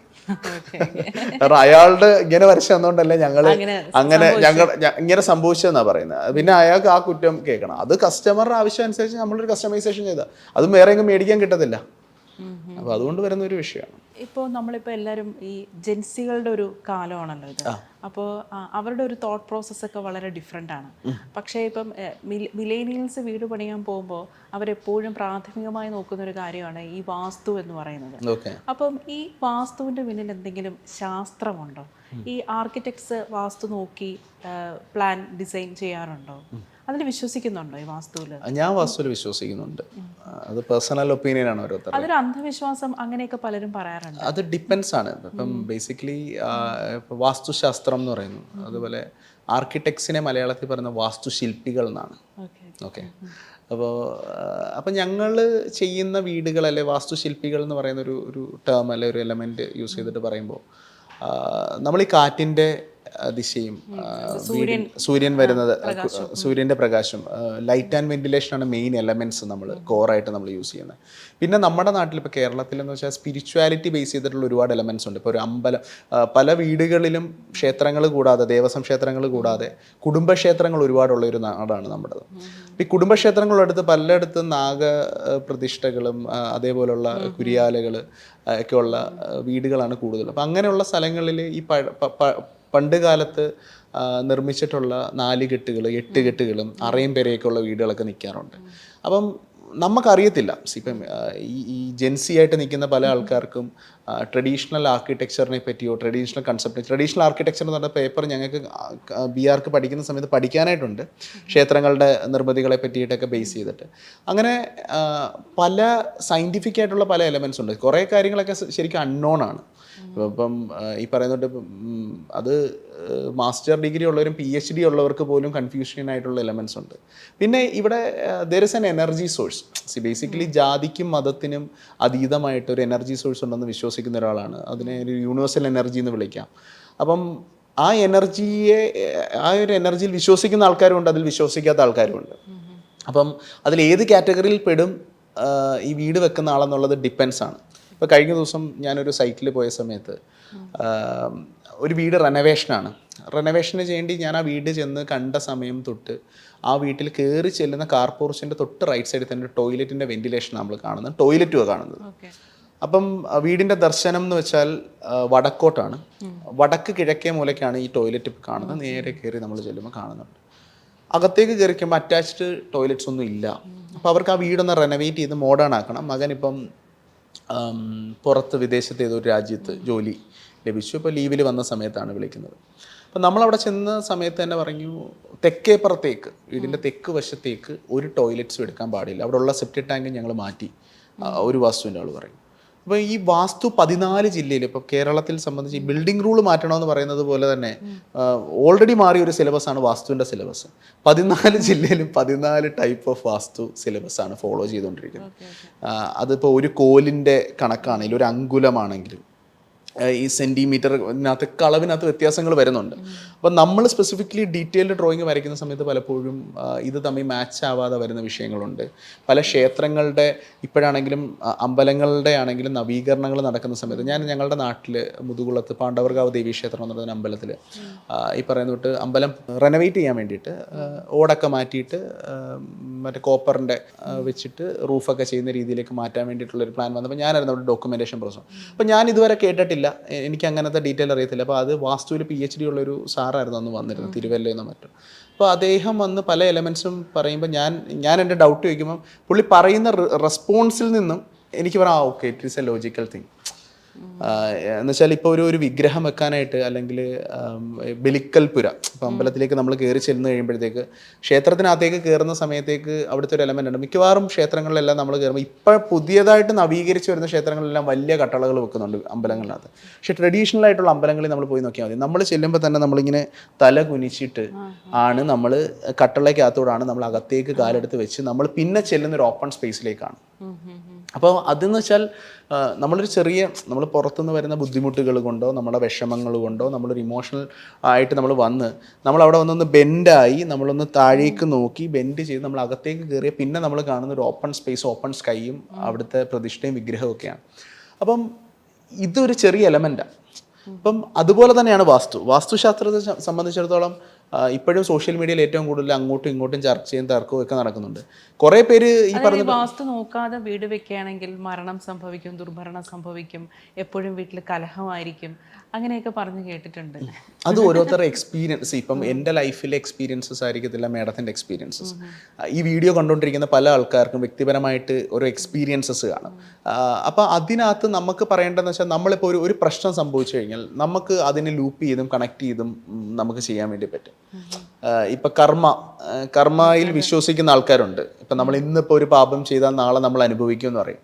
പിന്നെ കുറേ ആൾക്കാരുണ്ട് ഇന്നത്തെ കാലത്ത് ഈ പറയുന്ന തൊട്ട് പുതുതലമുറയോട് പറയുന്ന എന്തെങ്കിലും കാര്യം പറയുമ്പോഴത്തേക്ക് അങ്ങ് ഒരു പ്രാക്ക് രൂപേണ നീ നശിച്ചു പോവും, നിനക്ക് ഗുരുത്വമില്ല, നീ നശിച്ചു പോവും, നെക്സ്റ്റ് ജനറേഷനിലേക്ക് ഇത് ട്രാൻസ്ഫോം ചെയ്യും എന്നൊക്കെ പറയും. ആൾക്കാർക്ക് ആർക്കും ഇപ്പം ആരെയും കേൾക്കാനും സംസാരിക്കാനും ധാരണയില്ല. നമ്മൾ ഇത്രയും ചിന്തിച്ചാൽ മതി. ഇപ്പം മേഡം ഒരു വീട് വെക്കുന്നു, ഒരു പ്രോപ്പർട്ടി മേടിക്കുന്നു. ഫോർ എക്സാമ്പിൾ എറണാകുളത്താണ് പ്രോപ്പർട്ടി മേടിക്കുന്നത്. മേഡത്തിൻ്റെ സ്ഥലം തിരുവനന്തപുരമാണെന്ന് വെച്ചോ. എറണാകുളത്ത് വന്നു കഴിയുമ്പോൾ മേഡം ഇവിടെയുള്ള സുഹൃത്തുക്കൾ ആരോടെങ്കിലും ചോദിക്കും, ഈ എറണാകുളത്ത് ഏതെങ്കിലും ഒരു വാസ്തു ഒരാളെ പറയാൻ, അദ്ദേഹത്തിന് വാസ്തുശാസ്ത്രം പഠിച്ചതാണോ, അദ്ദേഹത്തിൻ്റെ സർട്ടിഫിക്കറ്റോ, അദ്ദേഹത്തിൻ്റെ എക്സ്പീരിയൻസിനെ പറ്റി മേഡത്തിന് ധാരണയില്ല. മേഡത്തിൻ്റെ സുഹൃത്ത് സജസ്റ്റ് ചെയ്യുന്ന ആളെയാണ് മേഡം വിളിച്ച് നോക്കുക. അദ്ദേഹം അവിടെ വന്ന് എന്താണോ പറയുന്നത് അത് പദ്യപാരായണം പോലെ മേഡത്തിൻ്റെ മനസ്സിൽ പതിഞ്ഞിരിക്കും. ഫസ്റ്റ് ഒരു വാസ്തുവിൻ്റെ ആളെ കണ്ടതിന് ശേഷമാണ് മേഡം ഒരു ആർക്കിടെക്റ്റായിട്ടുള്ള, ഇപ്പോൾ ഫോർ എക്സാമ്പിൾ എന്നെ വിളിക്കുന്നതെന്ന് വെച്ചോ. ഞാൻ അവിടെ വരുമ്പോഴത്തേക്ക് മേഡം ഓൾറെഡി അദ്ദേഹം വന്നൊരു പേപ്പറും പേനയും എടുത്ത് കുറേ പരിഹാര ക്രിയകളും എഴുതി തന്ന് ഒരു 4 ബൗണ്ടറി മൂല വരച്ചത് ഒരു ഡ്രോയിങ് ഇങ്ങ് തരും. അതിനുള്ളിൽ ഞാൻ വരയ്ക്കുന്നതാണ് എൻ്റെ ടാസ്ക്. പക്ഷെ അതേ സമയത്ത് മേഡം തിരിച്ച് ആർക്കിടെക്റ്റിനെ ആദ്യം വിളിച്ചിട്ടാണെങ്കിൽ മേഡത്തെ കേട്ട് മേഡത്തിൻ്റെ ബജറ്റും മേഡത്തിൻ്റെ പ്രശ്നങ്ങളും ഒക്കെ കേട്ട് ആവശ്യങ്ങളും കേട്ട് ഡിസൈൻ ചെയ്തതിന് ശേഷം മേഡം ഈ പറയുന്ന ആളെ വിളിച്ച് ഡ്രോയിങ് നോക്കിക്കോ. അപ്പോൾ ഞാൻ പലപ്പോഴും വാസ്തുക്കാർ വരുന്ന മീറ്റിംഗ് ആണ് ഞാൻ ഡയറക്റ്റ്ലി ഞാൻ തന്നെ പോയിട്ടാണ് അറ്റൻഡ് ചെയ്യാറുള്ളത്. കാരണം വെച്ചാൽ ചില കാര്യങ്ങളൊക്കെ ലോജിക്കൽ സംസാരിക്കുന്ന ആൾക്കാരുണ്ട്, ചിലതൊക്കെ അന്ധവിശ്വാസം ലെവലിലേക്ക് അവർ തന്നെ മാറ്റുന്നുണ്ട്. അവർക്കതൊരു ബിസിനസ്സാണ്. അവർ വന്ന് കൺസൾട്ട് ചെയ്താൽ സൈറ്റിൽ വന്ന് പോകുന്നതിന് ഇത്ര രൂപ ദക്ഷിണ വേണം, വെറ്റയും പാക്കും ദക്ഷിണയും ഡ്രസ്സും, ചിലർ സ്വർണ്ണ നാണയം വരെ ചോദിച്ചേക്കുന്ന കഥകൾ ഞാൻ കേട്ടിട്ടുണ്ട്. അപ്പം അവരത് ചെയ്തത് കൊണ്ടാണ് എന്ന് പറയാം. പിന്നെന്താ വെച്ചാൽ കല്ലിടിയിലിന് സ്ഥലം നോക്കാൻ വരുന്നതിന് ഒരു ചാർജ്, കല്ലിടിയിലിൻ്റെ അന്ന് ഭൂമി പൂജ എന്ന് പറഞ്ഞ അവരുടെ വേറൊരു പാക്കേജ്, കട്ടളവപ്പിന് അന്ന് വേറൊരു പാക്കേജ്, പിന്നെ പാലുകാച്ചിന് അന്ന് വലിയൊരു പാക്കേജ്. അപ്പൊ വാസ്തുശാസ്ത്രക്കാരാണ് ഏറ്റവും എക്സ്പെൻസീവ്. അങ്ങനെ തന്നെ പറയണം. ആർക്കിടെക്ട്, അതാണ് ഞാൻ ചോദിച്ചത്, ഒരു ആർക്കിടെക്ട് ഒരു സൈറ്റ് വിസിറ്റിന് ചെല്ലുന്ന സമയത്ത് അവൻ്റെ വണ്ടിക്ക് പെട്രോൾ അടിച്ച് അവൻ്റെ സമയവും മാറ്റി വെച്ച് അവിടെ വന്ന് അത്രയും ആശയങ്ങൾ പറഞ്ഞു കൊടുത്തു കഴിഞ്ഞാൽ അവൻ എക്സ്പെൻസീവും. ഈ പറയുന്നോട്ട് കുറച്ച് സമയം കൂടെ വന്ന് അവരേതെങ്കിലും ഒരു ബുക്ക് റെഫർ ചെയ്യുന്നുണ്ടായിരിക്കും. ആരും ബൈഹാർട്ടഡ് ആയിട്ട് വർക്ക് ചെയ്യാറില്ല. അത് ശ്രദ്ധിച്ചാൽ അറിയാം. ഞാൻ ഓരോ സ്ഥലത്ത് ചെല്ലുമ്പോഴും ഞാൻ ഈ പബ്ലിക്കേഷൻ ഏതാണെന്ന് നോക്കും ബുക്കിൻ്റെ. കാരണം എനിക്കിപ്പോൾ കുറച്ച് ബുക്കുകൾ അറിയാം. അപ്പോൾ ഇതാണെങ്കിൽ ഇതാണ്, ഇന്ന ലൈനിൽ കൊണ്ടുപോയാൽ അതിൻ്റെ അടുത്ത പേജിൽ ഇതൊക്കെ എഴുതിയേക്കുന്നു എന്നുള്ളൊരു ധാരണ വെച്ച് നമുക്ക് സംസാരിക്കാൻ വേണ്ടി പറ്റും. അങ്ങനെ ഇരിക്കുന്നു. ഇപ്പോൾ നമ്മളുടെ ഞാൻ നേരത്തെ പറഞ്ഞാൽ ഈ കേരളത്തിൻ്റെ ഒരു ഒരു ജോഗ്രഫി വെച്ച് നോക്കുമ്പോൾ ഉണ്ടല്ലോ, ഇപ്പോൾ പലരും കൂടുതൽ പേരും ഇപ്പോൾ ജീവിത സൗകര്യത്തിന് വേണ്ടി ഫ്ലാറ്റുകളിലേക്ക് മാറുന്നുണ്ട്, വില്ലകളിലേക്ക് മാറുന്നുണ്ട്. ഇപ്പം സ്ഥലം കിട്ടാനില്ലാത്ത സാഹചര്യം കൊണ്ടാണ് പലരും ഈ ഒരു പോസിബിലിറ്റി എടുക്കുന്നത്. ശരിയാണ്, സ്ഥലം ഇപ്പം സിറ്റി സൈഡിലൊന്നും സ്ഥലം കിട്ടാത്തൊരു അവസ്ഥയുണ്ട്. പക്ഷെ നമ്മളിപ്പോൾ ഒരു വീട് വെക്കാനായിട്ട് ഒരാൾ പോകുമ്പോൾ തന്നെ കേരളത്തിൻ്റെ ഒരു പരിസ്ഥിതിയും എല്ലാം വെച്ചും നമ്മളുടെ ഇനിയുള്ള ഫ്യൂച്ചറിൽ മനുഷ്യൻ വീട് വെക്കുന്നതാണോ, അതോ ഫ്ലാറ്റിലേക്ക് മാറുന്നതാണോ, വില്ലകളിലേക്ക് മാറുന്നതാണോ, അതോ ഈ വീട് റിനോവേറ്റ് അങ്ങനെ ഒരു രീതിയിലേക്ക് പോകുന്നതാണോ, ഏതാണ് കൂടുതൽ സ്യൂട്ടബിൾ ആയിട്ടുള്ളത്? കാരണം ലോകം മുന്നോട്ട് പൊയ്ക്കൊണ്ടിരിക്കുകയാണ്. നമുക്ക് വേണമെങ്കിൽ ലോകത്തിൻ്റെ ഒപ്പം പോകാം, അല്ലെങ്കിൽ പിന്തിരിഞ്ഞിരിക്കാം. അപ്പോൾ എന്താണ് നന്ദുന് തോന്നുന്നത്? എന്താണ് വളരെ ക്രൂഷ്യൽ ചോദ്യം. അല്ല, ഞാനിപ്പോൾ പറയാം, നമ്മളിപ്പോൾ ഈ വർഷം 2026 ഫ്ലഡ് നമ്മൾ കണ്ടു. 2018 തൊട്ടാണ് നമ്മൾ കേരളത്തിൽ ഒരു ഫ്ലഡ് എന്ന് പറയുന്ന ഒരു എലമെന്റ്. അതുപോലെ ലാൻഡ് സ്ലൈഡ്സ് പലയിടത്തും നടക്കുന്നുണ്ട്. ഇപ്പോൾ വയനാടാണെന്നുണ്ടെങ്കിലും ഈ വർഷം ഉണ്ടായിരുന്നു ലാൻഡ് സ്ലൈഡുകൾ നടക്കുന്നതൊക്കെ നമ്മൾ കാണുന്നുണ്ട്. ഇവിടുത്തെ ഒരു പ്രധാന പ്രശ്നം എന്താണെന്ന് വെച്ചാൽ മെഡിക്കൽ കാര്യത്തിൽ ഇപ്പം ആൾക്കാരുടെ മെഡിസിൻ സംബന്ധമായിട്ടുള്ള കാര്യത്തിനകത്ത് ഡോക്ടേഴ്സിൻ്റെ ഇൻവോൾവ്മെൻറ്റ് വളരെ ഹൈ ആയിട്ട് കാണുന്നുണ്ട്. അതുപോലെ മെഡിക്കൽ കോളേജസിൻ്റെ ഇൻവോൾവ്മെൻ്റ് ആണെങ്കിലും ഇവിടെ ഒരു ബോഡിയുണ്ട്, ഒരു ഗവേണിംഗ് ബോഡിയുണ്ട്. ആക്ച്വലി കൺസ്ട്രക്ഷനിൽ എന്താണ് സംഭവിക്കുന്നത്, അല്ല ഞാൻ ഇത്രയും നാളുകൊണ്ട് ഞാൻ മനസ്സിലാക്കിയ ഒരു കാര്യം എന്താണെന്ന് വെച്ചാൽ, കൺസ്ട്രക്ഷനകത്ത് ടൗൺ പ്ലാനിങ് ഡിപ്പാർട്ട്മെൻറ്റാണ് ഇതിനകത്ത് ഒരു ഏരിയയുടെ മാസ്റ്റർ പ്ലാൻ ക്രിയേറ്റ് ചെയ്യുന്നത്. അപ്പം ക്രിയേറ്റ് ചെയ്തിട്ട് അവരാണ് ഇന്ന ലാൻഡ് യൂസ് ചെയ്യണം, അപ്പം അത് കൊമേഴ്ഷ്യൽ ലാൻഡാണോ അത് റെസിഡൻഷ്യൽ സോണാണോ, അങ്ങനെ സോൺ തിരിക്കുന്നതൊക്കെ അവരാണ്. അതിനുശേഷം പിന്നെ വരുന്നത് ഈ LSGD പോലൊക്കെയുള്ള ബാക്കിയുള്ള ഡിപ്പാർട്ട്മെൻറ്റ്സ് വന്നിട്ട് ചീഫ് എഞ്ചിനീയർ ഓഫീസുകളും ഒക്കെ ആയിട്ട് ഡിസൈനും കാര്യങ്ങളൊക്കെ പോകുന്നുണ്ട്. ഈ പലപ്പോഴും ഒരു സ്ഥലത്തെ പ്രാദേശികമായിട്ട് അറിയാത്ത ആൾക്കാരാണ് അവിടുത്തെ ഈ ഡിസൈൻ സൈഡിൽ വർക്ക് ചെയ്യുന്നത്. ദാറ്റ്സ് എ ഫോർമോസ്റ്റ് കാര്യം അതാണ്. കാരണം വെച്ചാൽ ഇപ്പം ഫോർ എക്സാമ്പിൾ ആലപ്പുഴ ജില്ല എടുത്താൽ ആലപ്പുഴ ജില്ലയിൽ ജനിച്ച് വളർന്ന് ആലപ്പുഴ ജില്ലയുടെ പരിസ്ഥിതി പ്രശ്നങ്ങളും അവിടുത്തെ ആൾക്കാരുടെ ബിഹേവിയേഴ്സും, ആൾക്കാർ ഇപ്പോൾ ഭാവിയിൽ കെട്ടിടം പണിയുവാണെങ്കിൽ എങ്ങനെ പണിയും, എന്ത് മെറ്റീരിയൽ വെച്ച് പണിയും, ഓൾറെഡി എന്താ പണിതിട്ടുള്ളതിനെ പറ്റിയൊക്കെ ധാരണ അനുസരിച്ച് വേണം. ഓരോ ജില്ലാ അടിസ്ഥാനത്തിൽ തന്നെ സത്യം പറഞ്ഞാൽ ബിൽഡിംഗ് റൂൾസ് മാറ്റേണ്ട സമയം അതിക്രമിച്ചിരിക്കുന്നു. 14 ജില്ലയിലും 14 ബിൽഡിംഗ് റൂൾസ് വേണം ശരിക്കും. ഇവിടെ ഇപ്പോൾ കേരള മുനിസിപ്പൽ ബിൽഡിംഗ് റൂൾ എന്ന് വെച്ചാൽ കേരളത്തിലെ മുഴുവനായിട്ട് ഒരൊറ്റ ബിൽഡിംഗ് റൂൾ ആയിരിക്കുന്നത്. ആലപ്പുഴ ജില്ലയിൽ വേണ്ട ബിൽഡിംഗ് റൂൾ അല്ല വയനാട് വേണ്ടത്, വയനാട് വേണ്ട ബിൽഡിംഗ് റൂൾ അല്ല കൊല്ലത്ത് വേണ്ടത്. അപ്പം ഇതിനൊന്ന് അമെൻഡ് ചെയ്യാൻ വേണ്ടി ഇപ്പം നമ്മൾക്കൊക്കെ ആശയങ്ങളുണ്ടെന്ന് പറഞ്ഞാലും നമ്മളിതൊക്കെ ആരെടുത്താണ് പറയണ്ടേ?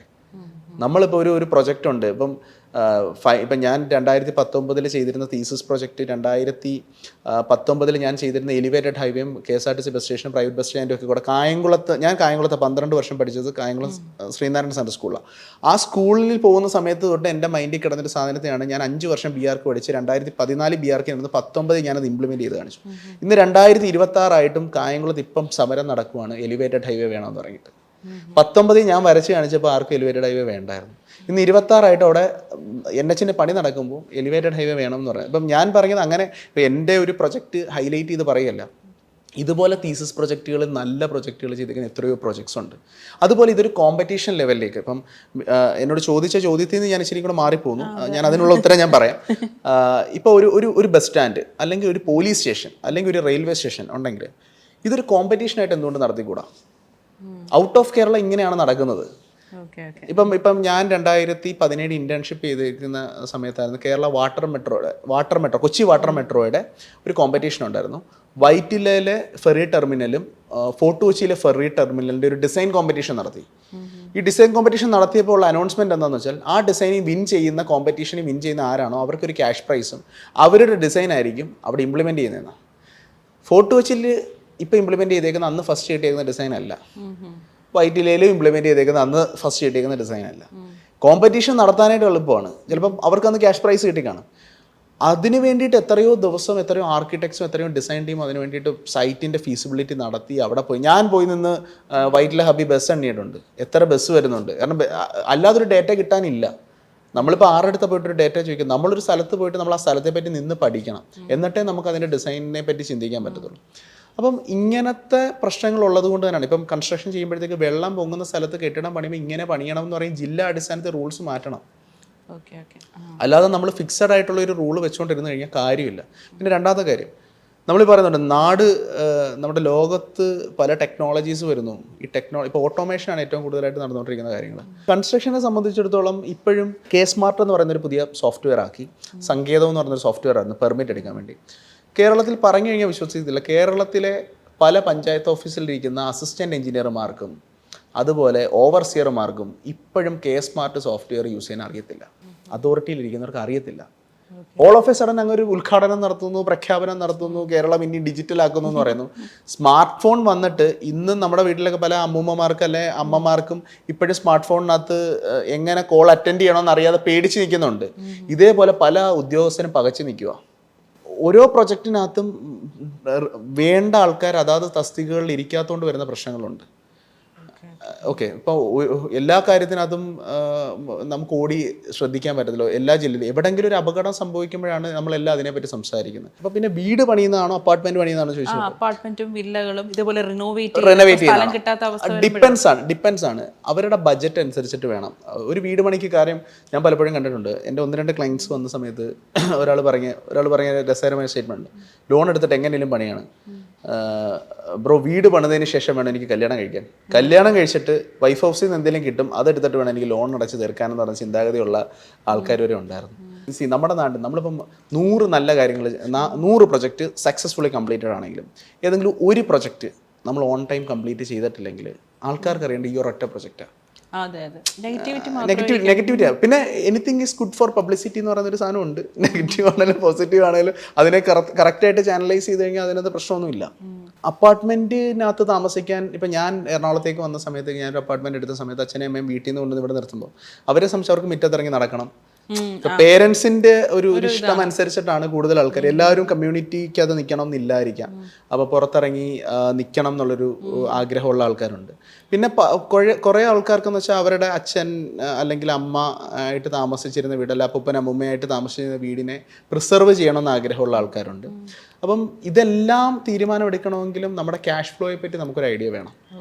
നമുക്ക് പൈസ ഇപ്പം ലോൺ എടുക്കാനായിട്ട് ചിരിച്ചുകൊണ്ട് ബാങ്കുകൾ ലോൺ തരും. നമ്മളാണെങ്കിലും നമ്മളിപ്പോൾ ഒരാളുടെ കയ്യിൽ നിന്ന് 1000 രൂപ മേടിക്കുകയാണെങ്കിൽ നമ്മൾ സന്തോഷത്തോടെ എനിക്കൊരു 1000 രൂപ തരുമെന്ന് ചോദിക്കുന്ന സമയത്ത് നമ്മൾ എളിമയോടായിരിക്കും അവരോട് ചോദിക്കുന്നത്.